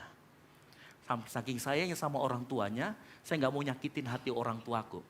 Siapa yang kemarin dengar berita tentang pramugari yang palsu, pramugari bodong? Tahu ya kasusnya ya? Salah satu penerbangan Lion Air, tahu nggak kenapa dia berbuat seperti itu? Dia bilang, saya tidak mau mengecewakan orang tuaku. Sampai dia bohong, jadi pramugari gadungan. Tahu ya beritanya ya, viral juga ya, lumayan ya. Sampai di FYP saya, saya melihat ini sebenarnya kasihnya ini itu benar, metodenya yang salah. Tapi ada kasih itu benar ya. Dia takut mengecewakan orang tuanya dan orang tuanya dengan bangga jemput dia di bandara, dipeluk, dicium, padahal dia pramugari gadungan. Ya. Tapi kalau kita mau belajar dari situ, sebenarnya dia takut menyakiti orang tuanya, betul atau tidak? Makanya dia berbuat seperti itu. Ini kasih yang modelnya justru lahir, ketakutan yang lahirnya dari kasih. Jadi kita harus bedakan, perhatikan, kita harus bedakan yang mana fear of punishment versus fear of losing relationship. Nah, fear yang di atas, fear of punishment adalah ketakutan budak, sama-sama katakan budak.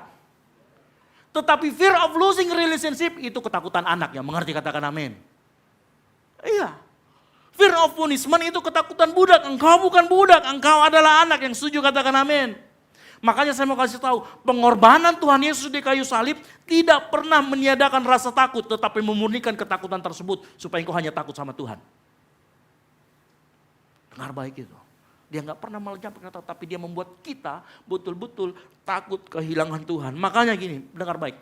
Ketakutan akan hukuman budak dilenyapkan oleh kasih, tetapi ketakutan akan rusaknya relasi atau ketakutan anak justru dilahirkan oleh kasih. Yang mengerti katakan amin. Nah kita ini kalau sama Tuhan bagian yang mana?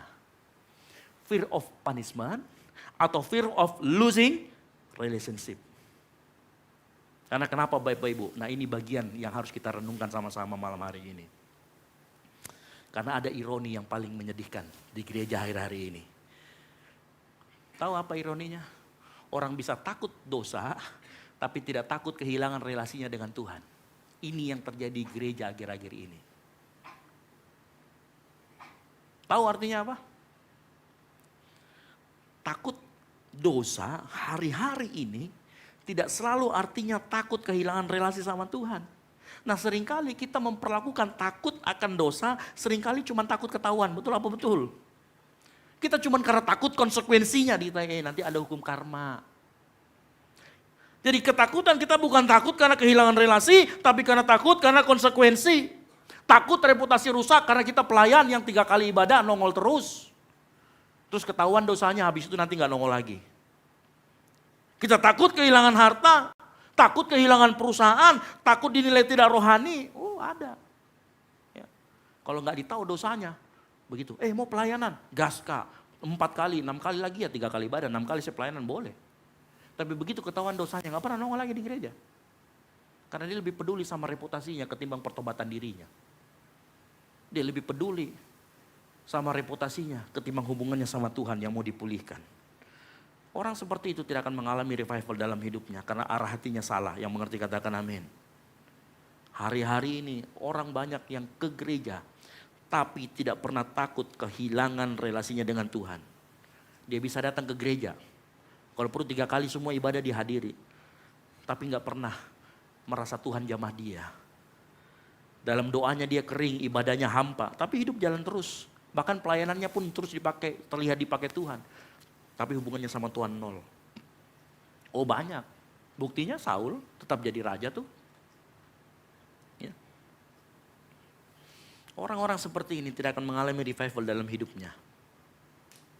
Karena tidak pernah takut kehilangan relasi dengan Tuhan.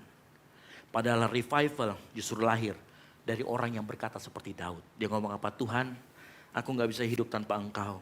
Meski aku kelihatan baik di luar, tapi aku gak bisa hidup tanpa Engkau. Tuhan, aku boleh berantakan. Tuhan, aku boleh terluka, tapi Tuhan tolong jangan pernah tinggalkan aku. Ini seruannya Daud. Ini arah hati yang siap menerima revival. Yang mengerti katakan amin. Makanya saya mau kasih tahu, revival bukan sekedar orang berhenti takut berbuat dosa.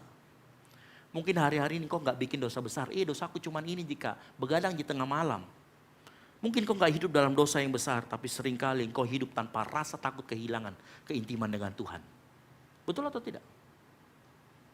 Dosamu mungkin gak besar. Kita gak sampai pukulin orang tua, kita gak sampai membunuh. Tapi dalam hatimu kamu gak pernah takut kehilangan keintiman dengan Tuhan. Hari-hari ini, gereja banyak dipenuhi dengan orang-orang seperti ini. Saya berdoa di tempat ini, malam hari ini saat engkau dengarkan firman Tuhan. Jangan jadi orang yang seperti ini yang mengerti katakan amin. Saya berdoa di tempat ini kita melangkah lebih jauh. Menjadikan rasa kehilangan relasi dengan Tuhan adalah hal yang utama. Yang mau katakan yes.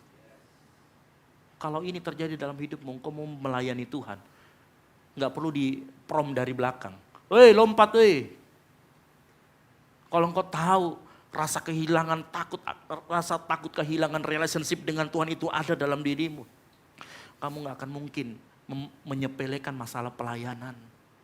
Semua untuk Tuhan pasti akan berikan yang terbaik. Upgrade diri terus. Ke gereja bukan cuma datang update story, status, tulis happy Sunday. Tapi pada saat firman Tuhan disampaikan main handphone. Kalau engkau betul-betul. Karena kenapa?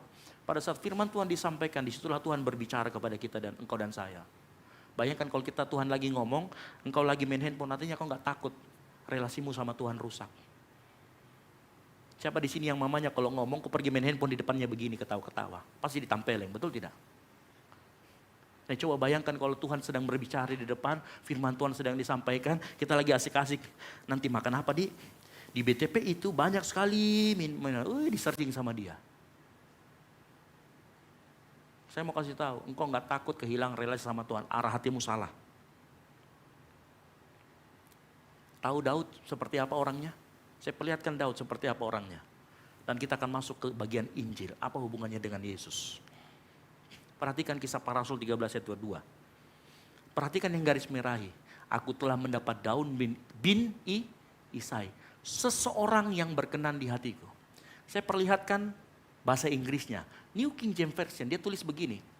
A man after my own heart.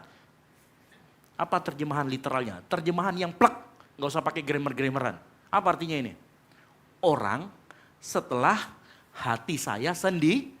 Bayangkan loh, Tuhan juluki si Daud itu orang setelah hatiku sendiri. Penting gak hati buat kita? Penting dong, iya gak? Hatimu ditusuk sama ini mati loh udah. Artinya kamu jaga, makanya di hati di sini ada tulang yang menjaga. Nah bayangkan Daud itu dijuluki, jadi setelah hatinya Tuhan, nah dia orang keduanya. Tahu kenapa? Karena Daud lebih peduli relasinya dengan Tuhan ketimbang apapun di dunia ini. Daud lebih memilih relasinya dengan Tuhan jauh dari apapun yang ada di muka bumi. Lebih dari tahta, mahkota, bahkan wanita. Daud sangat peduli dengan relasi dengan Tuhan. Nah, perhatikan apa hubungannya sama Yesus. Bukankah Yesus Kristus mati di kayu salib karena dia mau relasi kita dengan Bapa dipulihkan. Dua-duanya sama-sama sangat peduli dengan relasi kita dengan Bapa. Yang mengerti katakan amin. Saudara lihat benang merahnya dengan Yesus. Saudara mengerti kenapa Daud ini dikatakan a man after my own heart. Kepeduliannya terhadap relasinya dengan Bapa sama seperti kepedulian Yesus yang rela mati di kayu salib supaya relasi kita dengan Bapa dipulihkan. Saya mau kasih tahu, kalau hidup kita didasari akan ketakutan kita kehilangan relasi dengan Tuhan. Setiap kali revival muncul, Tuhan muncul menyatakan kehendaknya, engkau tidak akan defensif. Engkau akan jadi orang yang hancur hati. Dan hari-hari ini Tuhan cari orang-orang seperti Daud. Hari-hari ini orang cari, Tuhan sedang mencari orang seperti Daud. Bukan karena engkau gak pernah berdosa, tapi karena engkau takut kehilangan Tuhan. Lebih daripada apapun. Yang mau katakan amin. Para pemain musik saya panggil maju ke depan. Nah sekarang coba lihat. Saya sudah kasih cerminnya di hadapan kita semua. Saya sudah kasih lihat cerminnya seperti apa. Nah coba malam hari ini. Coba lihat arah hatimu. Coba lihat hatimu mengarah kemana, apa orientasi ketakutan kita. Kita itu sebenarnya melayani Tuhan karena takut konsekuensi, cuman sekedar cari rame atau betul-betul kita betul-betul takut kehilangan relasi kita dengan Tuhan. Kesiapan hati akan revival selalu dimulai saat seseorang berkata, Tuhan tanpa engkau saya tidak mau lanjut. Saul gak pernah berkata itu. Daud berkata itu sambil menangis dan hancur hati di hadapan Tuhan. Dan Tuhan melihat ini sebagai kebenaran. Terakhir, Bapak Ibu dengar baik. Dosa bukan sekedar pelanggaran. Dosa adalah retaknya relasimu dengan Bapa di surga. Dan selama kita memperlakukannya hanya sebagai masalah manajemen, engkau gak akan pernah alami revival. Yang mengerti katakan amin. Makanya coba malam hari ini, seperti apa hubunganmu sama Tuhan? Halo? Seperti apa hatimu sama Tuhan? Apakah engkau datang ke tempat ini, datang ke gereja hanya karena diajak temanmu, tapi kamu gak pernah mau benar-benar bangun hubungan sama Tuhan? Mungkin kita layak disebut dengan Kristen Saul ketimbang dibilang Kristen Daud. Karena Kristen Saul hanya peduli dengan reputasinya. Tapi Kristen-Kristen yang seperti Daud, dia menangus hancur hati di hadapan Tuhan. Dia ngomong, Tuhan jangan ambil rohmu daripadaku Tuhan. Ini lebih penting daripada apapun, lebih penting daripada tahta 7 turunan, lebih penting daripada segala harta yang saya miliki Tuhan. Berani gak kita berkata begitu di hadapan Tuhan? Halo? Coba renungkan malam hari ini. Sebelum kita keluar dari ruangan ini, coba renungkan baik-baik. Selama ini engkau hidup. Bisa jadi Tuhan gak pernah kenal kita. Karena kita gak pernah bangun relasi. Atau gak pernah takut relasi kita kehilangan.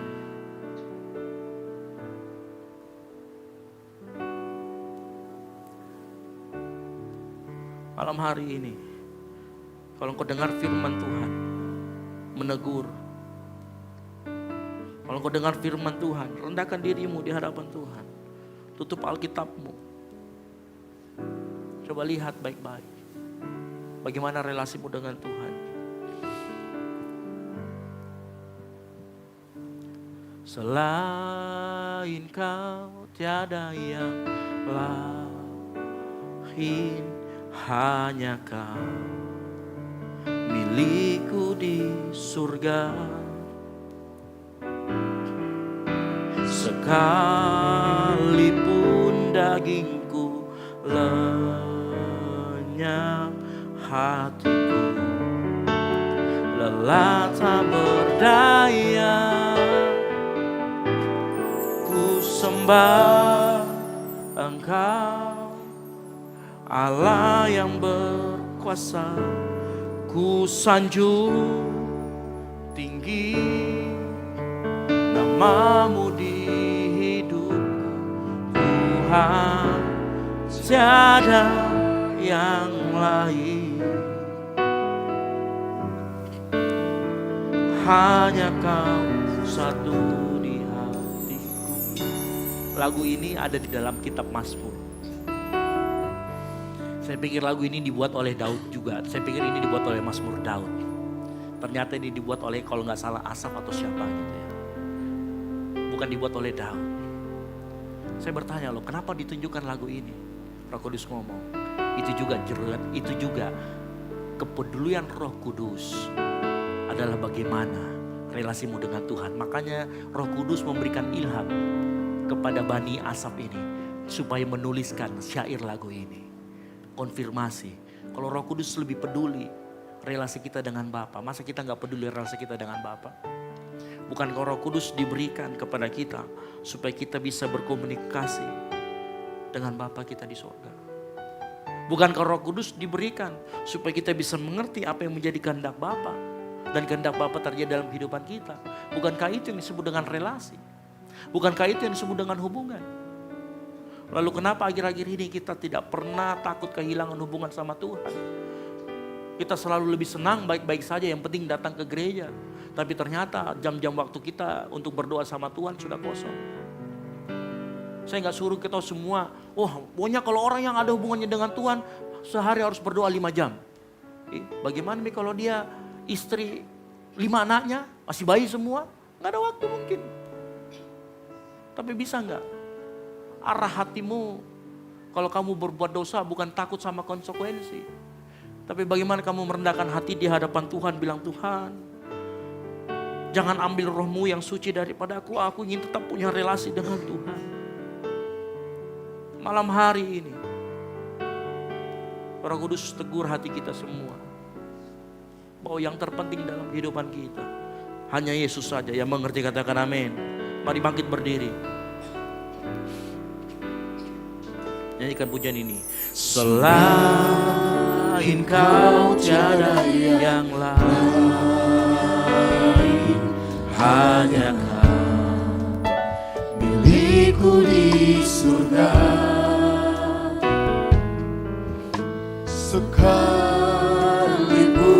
dagingku kenyang, Hatiku telah tak berdaya. Sama-sama katakan, sembah.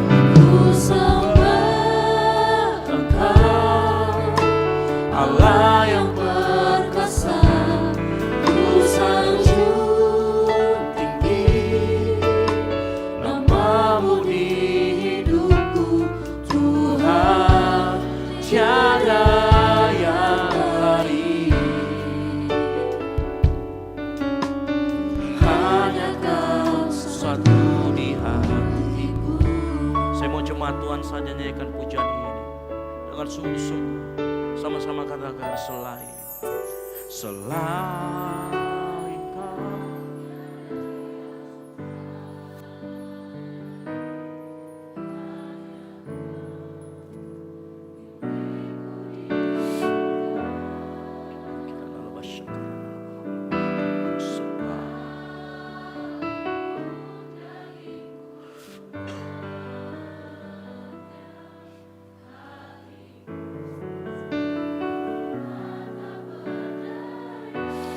Sama-sama katakan, sembah. Yesus, Allah yang berkuasa.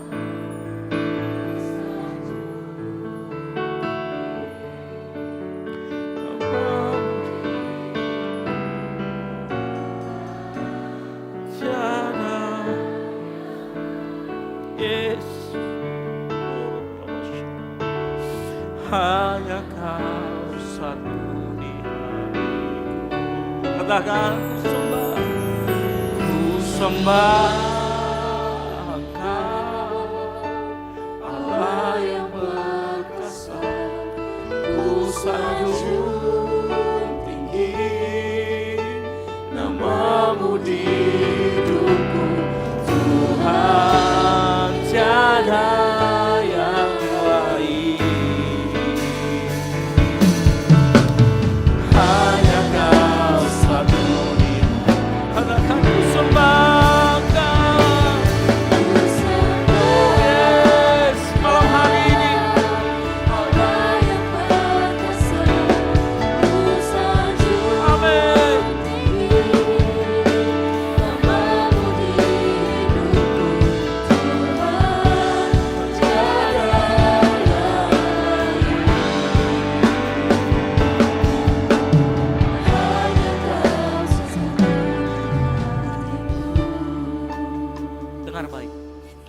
Malam hari ini Tuhan mau bawa kita lebih dari sekedar orang Kristen biasa saja.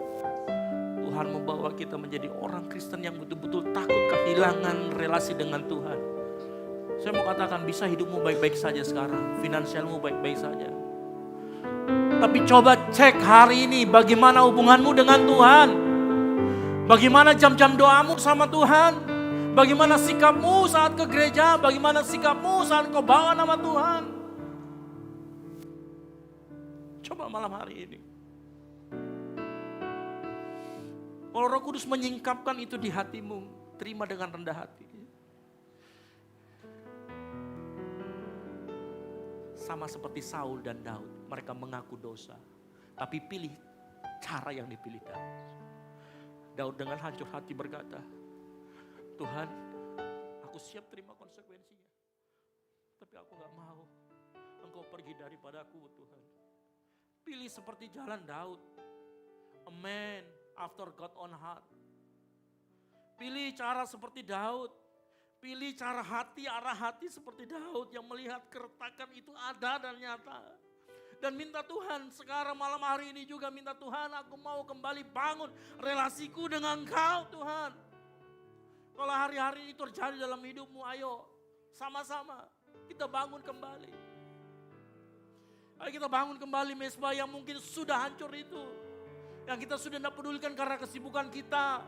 Karena segala macam kesibukan rohani, bahkan kesibukan duniawi ini. Ayo kita bangun kembali. Hidupku baik-baik saja. No. Kalau engkau melihat dosa sebagai keretakan relasi, hidupmu gak baik-baik saja. Malam hari ini kalau Roh Kudus berbicara dalam dirimu, engkau boleh angkat tangan. Terus ngomong, ku sembah Engkau, Allah yang berkuasa. Ku sanjung tinggi nama-Mu di hidupku, Tuhan. Tiada yang lain, hanya Kau satu di ragaku sembah Ku sembah Engkau, Allah yang berkuasa. Amin.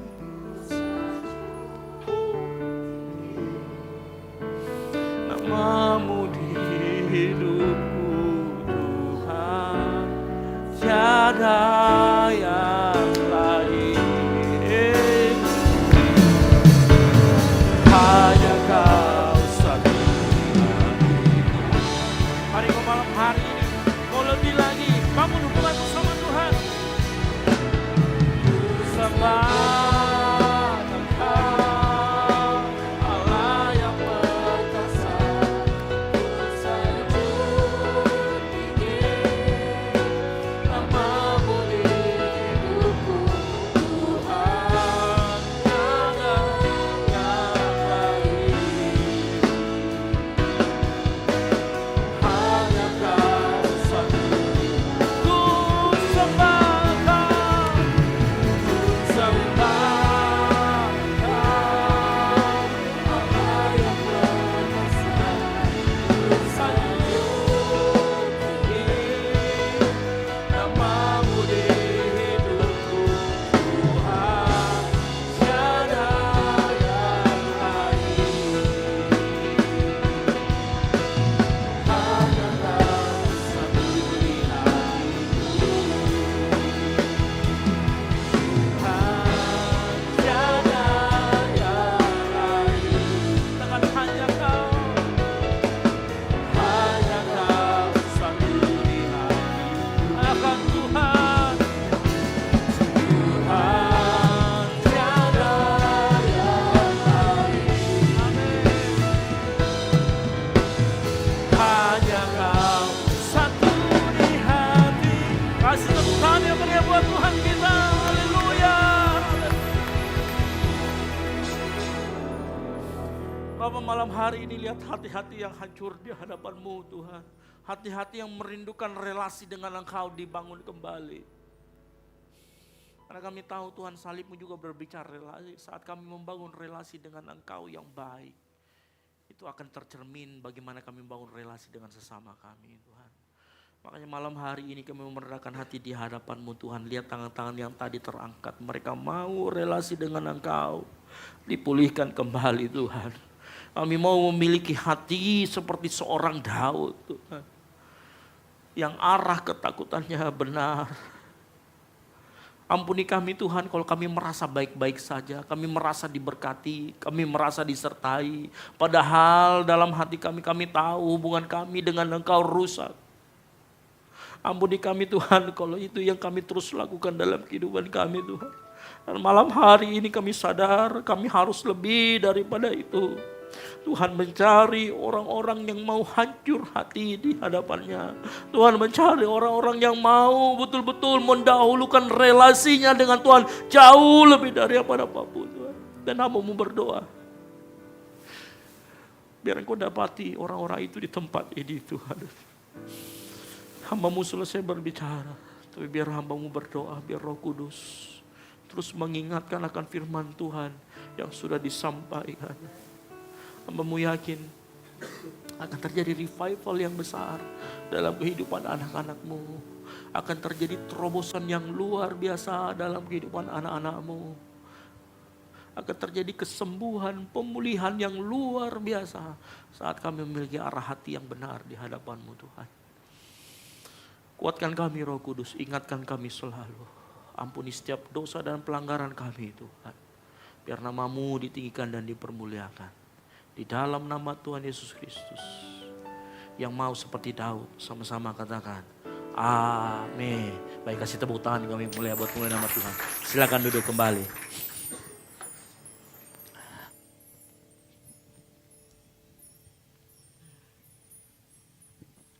Puji nama Tuhan, saya sungguh yakin dan percaya kita semua di pada malam hari ini berkat Tuhan, amin. Jadi berkat Tuhan boleh lambaikan tangannya. Haleluya, puji nama Tuhan. Tiba saatnya kita akan memberikan persembahan. Namun sebelum itu saya menyampaikan kepada Bapak Ibu Saudara jemaat sekalian, amplop persembahan ada di depan kursi Bapak Ibu Saudara.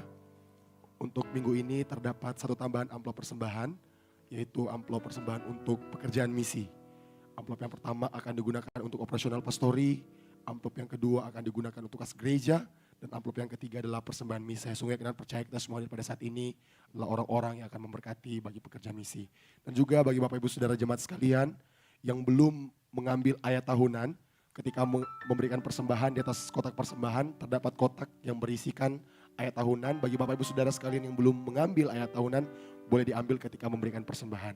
Nanti persembahan akan dimulai dari sebelah kiri saya, tengah dan kanan saya, dan akan mengikuti arahan daripada pelayan asar.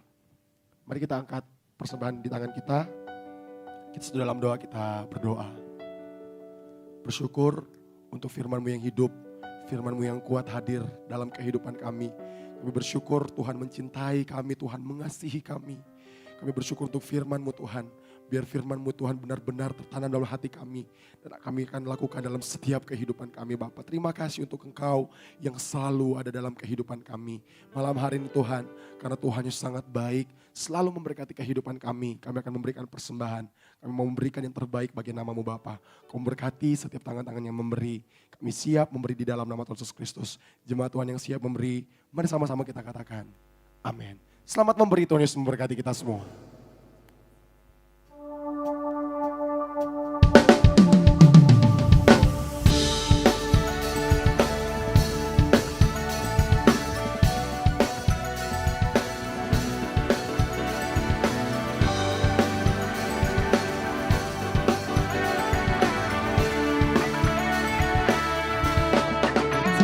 Besar perbuatanmu, nyatalah karya kasih-Mu di hidupku.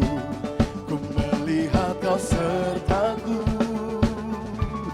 Kau tak ingkar dari janji-Mu, menolong pembela hidupku.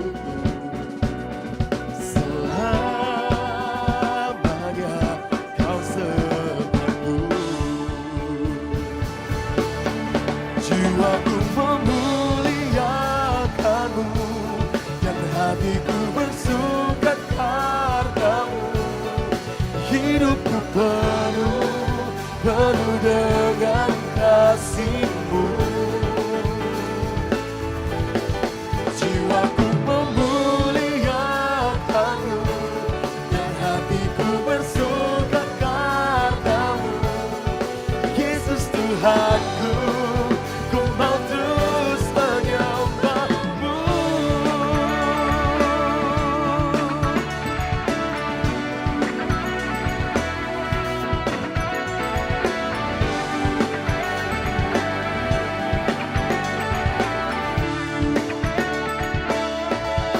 Betapa besar perbuatan-Mu, nyatalah karya kasih-Mu di hidupku. Ku melihat Kau sertaku, oh, Kau tak ingkar dari janji-Mu, penolong pembela hidupku. Selamanya Kau sertaku, oh, jiwaku memuliakan-Mu dan hatiku bersuka karena-Mu. Hidupku penuh dengan kasih-Mu. Jiwaku memuliakan-Mu dan hatiku bersuka karena-Mu. Yesus Tuhanku, ku mau terus menyembah-Mu. Jemaat Tuhan yang telah memberikan persembahan, sama-sama bangkit berdiri. Katakan, jiwaku memuliakan Tuhan dan hatiku bersuka, sebab Kau juru selamatku. Wow. Jiwaku memuliakan-Mu dan hatiku bersuka karena-Mu. Yesus, ku penuh dengan kasih-Mu. Jiwaku memuliakan-Mu dan hatiku bersuka karena-Mu. Yesus Tuhanku, ku mau terus menyembah-Mu. Jiwaku memuliakan-Mu dan hatiku bersuka karena-Mu. Hidupku penuh dengan kasih-Mu. Jiwaku memuliakan-Mu dan hatiku bersuka karena-Mu. Yesus Tuhanku, ku mau terus menyembah-Mu. Sama-sama nyatakan, Tuhan. Jiwaku memuliakan-Mu dan hatiku bersuka karena-Mu. Hidupku penuh dengan kasih-Mu. Jiwaku memuliakan-Mu dan hatiku bersuka karena-Mu. Yesus Tuhanku, ku mau terus menyembah-Mu. Yesus Tuhanku, ku mau terus menyembah-Mu. Yesus Tuhanku, ku mau terus menyembah-Mu.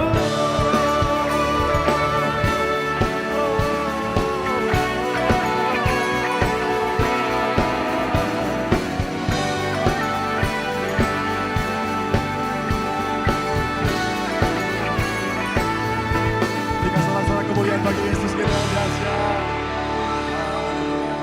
Sangat untuk kembali cepat ini berkati Tuhan. Tiba saatnya kita akan mendengarkan pengumuman selama sepekan. Kepada multimedia dipersilakan. Shalom jemaat yang dikasihi Tuhan, berikut beberapa informasi kegiatan GBI Oikumene selama 1 minggu ke depan. Doa pelayan dan puasa akan diadakan pada hari Sabtu pukul 6 sore bertempat di gereja. Gladi bersih untuk ibadah raya pertama akan diadakan pada hari Sabtu pukul 7 malam, ibadah raya 2 pada hari Minggu pukul setengah 3 sore, dan gladi bersih untuk ibadah raya ketiga akan diadakan pada hari Sabtu pukul 10 pagi. Ibadah raya Minggu diadakan sebanyak 3 kali, yaitu pukul 9 pagi, pukul setengah 5 sore, dan pukul 7 malam. Ibadah raya yang pertama dan yang kedua akan disertai ibadah anak sekolah minggu. Ibadah-ibadah ini dapat disaksikan secara online melalui live YouTube GBI Oikumene. Bagi saudara-saudari yang ingin mendapatkan dukungan doa, silakan menghubungi nomor berikut. Pondok Daud akan diadakan setiap hari Selasa dan Jumat pukul 3 sore bertempat di ruang sekolah minggu. Bagi jemaat Tuhan yang berkerinduan untuk didoakan, silakan mengisi form pokok doa yang telah disiapkan. Mari tetap saling menopang dalam doa-doa kita kepada Tuhan. Bagi saudara-saudari yang membutuhkan layanan konseling, penyerahan anak, dan pernikahan, silakan menghubungi nomor berikut. Baptisan akan diadakan pada minggu terakhir setiap 3 bulan sekali. Bagi saudara sekalian yang membutuhkan layanan baptisan, silakan menghubungi nomor berikut. Persembahan persepuluhan dan persembahan lainnya dapat ditransfer melalui rekening BCA dengan nomor 7993 111 777 atas nama GBI Oikumene. Jangan lupa untuk mencantumkan keterangan untuk setiap persembahan yang diberikan. Perpuluhan yang jemaat Tuhan berikan akan dipergunakan seluruhnya untuk pekerjaan Tuhan di tempat ini dan akan dilaporkan secara periodik serta terbuka kepada jemaat Tuhan sekalian. Bagi Bapak Ibu jemaat Tuhan dan saudara sekalian yang rindu untuk melayani Tuhan, silakan mengisi formulir dengan cara scan barcode berikut atau menghubungi nomor berikut. Mari memakai waktu dan talenta yang Tuhan beri bagi kemuliaan namanya. Demikian informasi mengenai kegiatan GBI Oikumene selama sepekan. Selamat hari Minggu, Tuhan Yesus memberkati. Terima kasih untuk kehadiran kita pada malam hari ini. Sedikit menyampaikan beberapa tambahan penyampaian.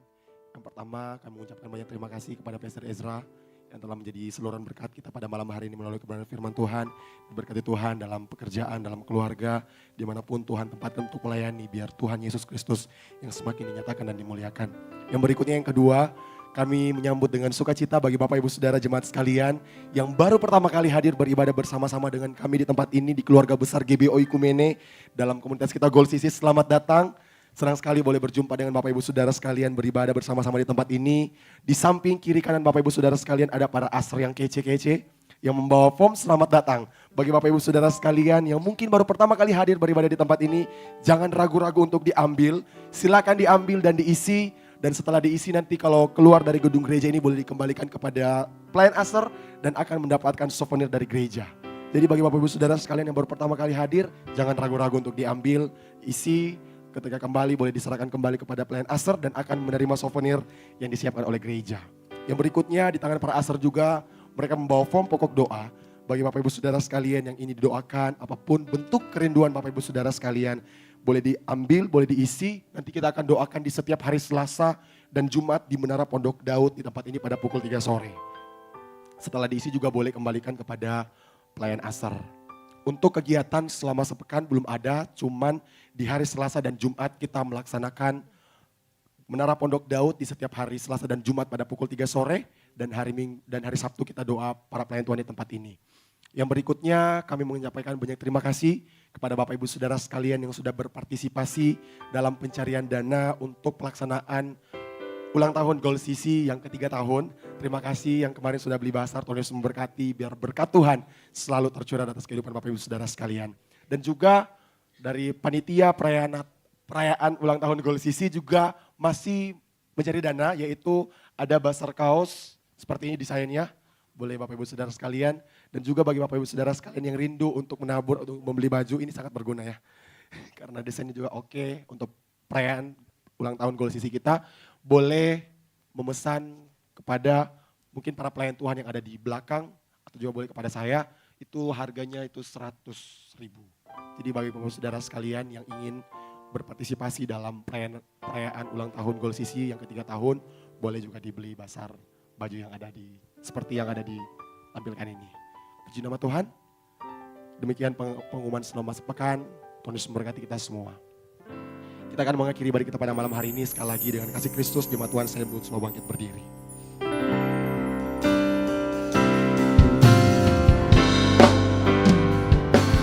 Besar kasih karunia yang Engkau tunjukkan, Yesus.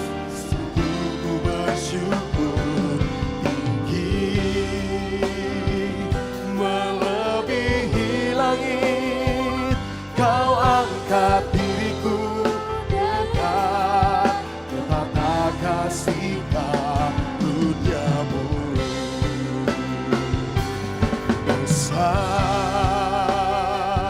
kasih karunia yang Engkau tunjukkan, Yesus. Sungguh ku bersyukur, tinggi melebihi langit. Kau angkat diriku dekat ke tata kasih karuniamu. Mari sama-sama nyatakan pujian ini di hadapan Tuhan. Katakan besar, besar kasih karunia yang Engkau tunjukkan, Yesus. Sungguh ku bersyukur, tinggi melebihi langit. Dekat ke tata kasih Kau. Sekali lagi katakan, besar kasih karuniamu.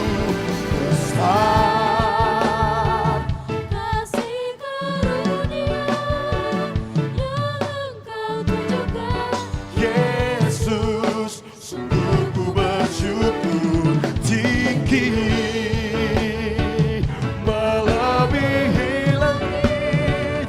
Kau angkat diriku dekat ke tata kasih karuniamu.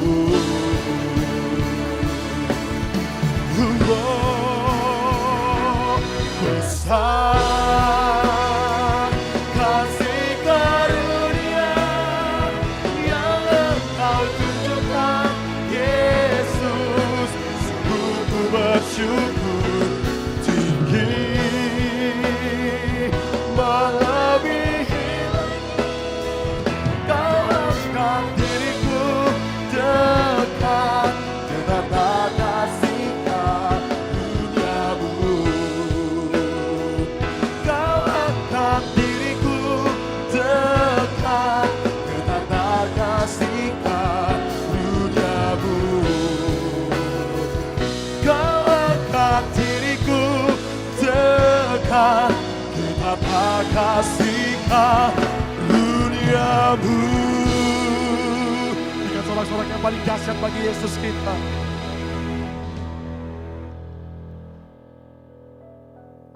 Kita berdoa.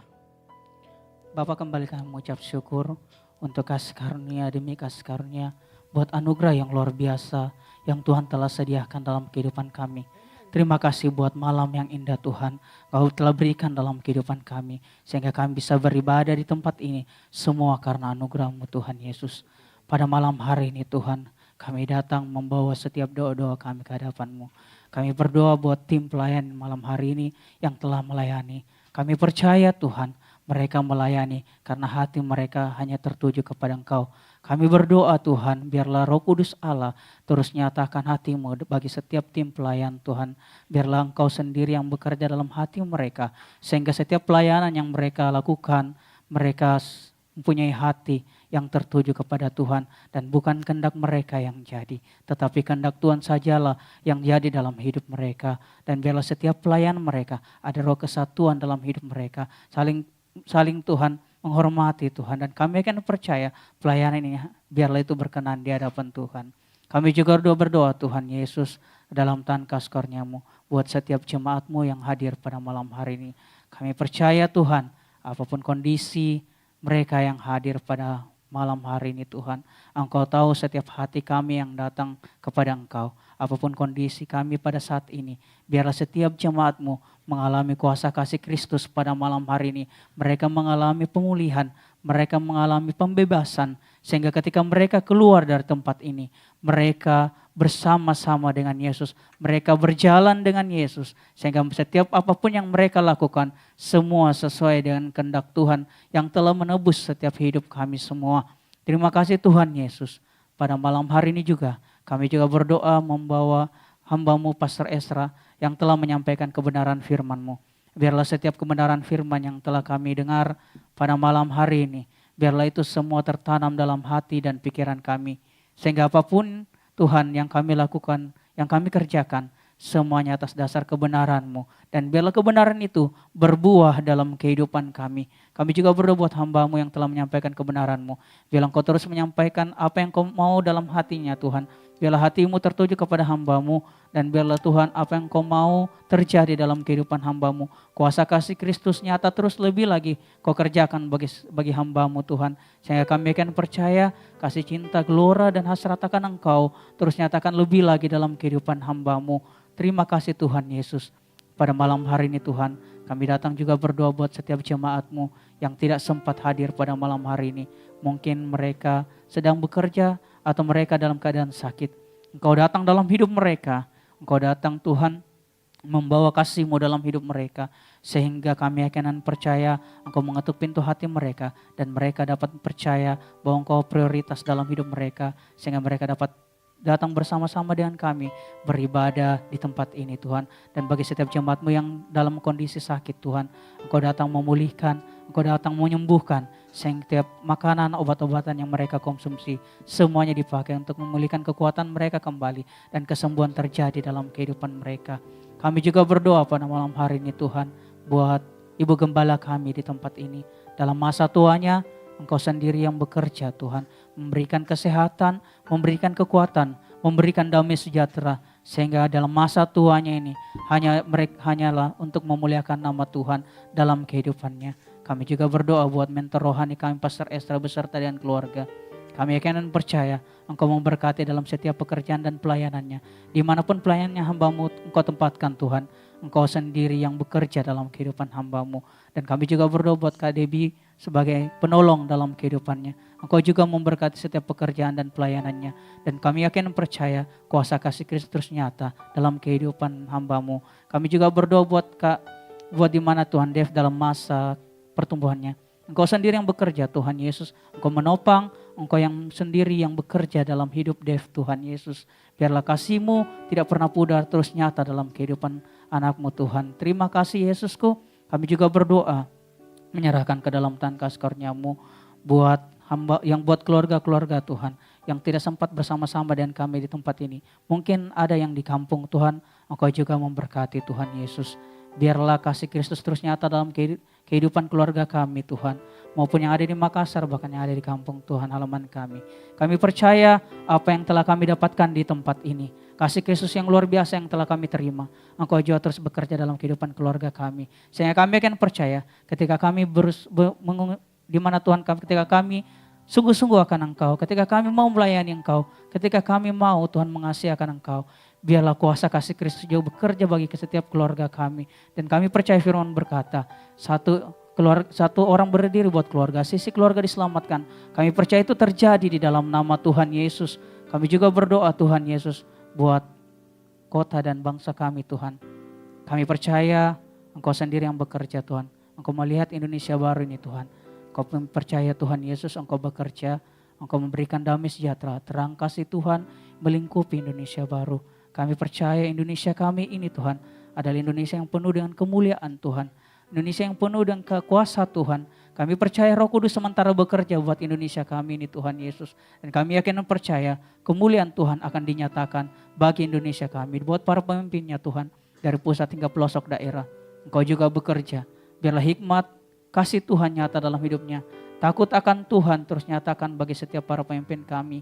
Biarlah Tuhan setiap keputusan-keputusan yang mereka ambil bagi bangsa dan kota kami Tuhan. Semua itu berasal daripada Tuhan. Dan kami percaya semuanya bagi kemuliaan nama-Mu. Kami juga berdoa buat Makassar Tuhan, kota kami. Kami percaya Engkau sendiri yang bekerja untuk semuanya. Apapun yang kami lakukan di tempat ini, kami berdoa buat setiap jiwa-jiwa Tuhan di luar sana. Engkau juga memberkati mereka. Biarlah setiap apapun Tuhan, kasih-Mu terus nyata dalam hidup mereka. Kami akan melihat suatu kegerakan yang luar biasa akan terjadi di kota kami. Setiap jiwa-jiwa akan datang kepada Engkau, karena mereka akan percaya bahwa Yesus Tuhan yang Raja yang berdaulat dalam kehidupan mereka. Keselamatan Tuhan terus nyatakan bagi setiap jiwa-jiwa di luar sana Tuhan Yesus. Kami yakin dan percaya akan terjadi pemulihan, akan terjadi kuasa manifestasi Roh Kudus terjadi bagi kota kami ini Tuhan. Sehingga kami yakin dan percaya setiap lidah mengaku, setiap lutut bertelut bahwa Yesus adalah Tuhan Yesus yang layak dipuji, disembah dan dimuliakan. Kami serahkan semuanya ke dalam tangan kasih-Karunia-Mu. Bilang Kau sendiri yang bekerja bagi semuanya Tuhan. Terima kasih Tuhan Yesus. Kami serahkan setiap doa-doa kami ke hadapan-Mu. Bukan kehendak kami, tapi kehendak-Mu saja yang jadi di dalam nama Tuhan Yesus. Indah ucapan syukur kami hanya di dalam nama Tuhan Yesus yang telah mengajarkan kami doa Bapa kami secara bersama-sama. Demikian. Bapa kami yang ada di sorga, dikuduskanlah nama-Mu. Datanglah kerajaan-Mu, jadilah kehendak-Mu di bumi seperti di sorga. Berikanlah kami pada hari ini makanan kami yang secukupnya. Dan ampunilah kami akan kesalahan kami, seperti kami juga mengampuni orang yang bersalah kepada kami. Dan janganlah membawa kami ke dalam cobaan, tapi lepaskanlah kami daripada yang jahat. Karena Engkau-lah yang punya kerajaan dan kuasa dan kemuliaan sampai selama-lamanya. Mari kita angkat kedua tangan kita, terima berkat dari Tuhan. Tuhan memberkati engkau dan melindungi engkau. Tuhan menyinari engkau dengan wajahnya dan memberi engkau kasih karunia. Tuhan menghadapkan wajahnya kepadamu dan memberi engkau damai sejahtera. Penyertaannya akan selalu sempurna dalam sekolah, kuliah, pekerjaan, dan rumah tanggamu. Oleh karena itu malam hari ini pulanglah dan jadilah garam dan terang, sehingga Injil diberitakan melalui hidupmu. Dan biarlah anugerah dari Allah Bapa, keselamatan dalam Kristus Yesus, dan penyertaan yang manis oleh Roh Kudus menyertai kita semua. Mulai dari saat ini sampai dengan Maranatha, Tuhan Yesus datang kembali menjemput kita semua di awan-awan permai. Sebab bagi Dialah segala kemuliaan sampai selama-lamanya. Yang diberkati Tuhan sama-sama katakan amin. Selamat hari Minggu, Tuhan Yesus memberkati dan silakan mengambil satu teduh sejenak.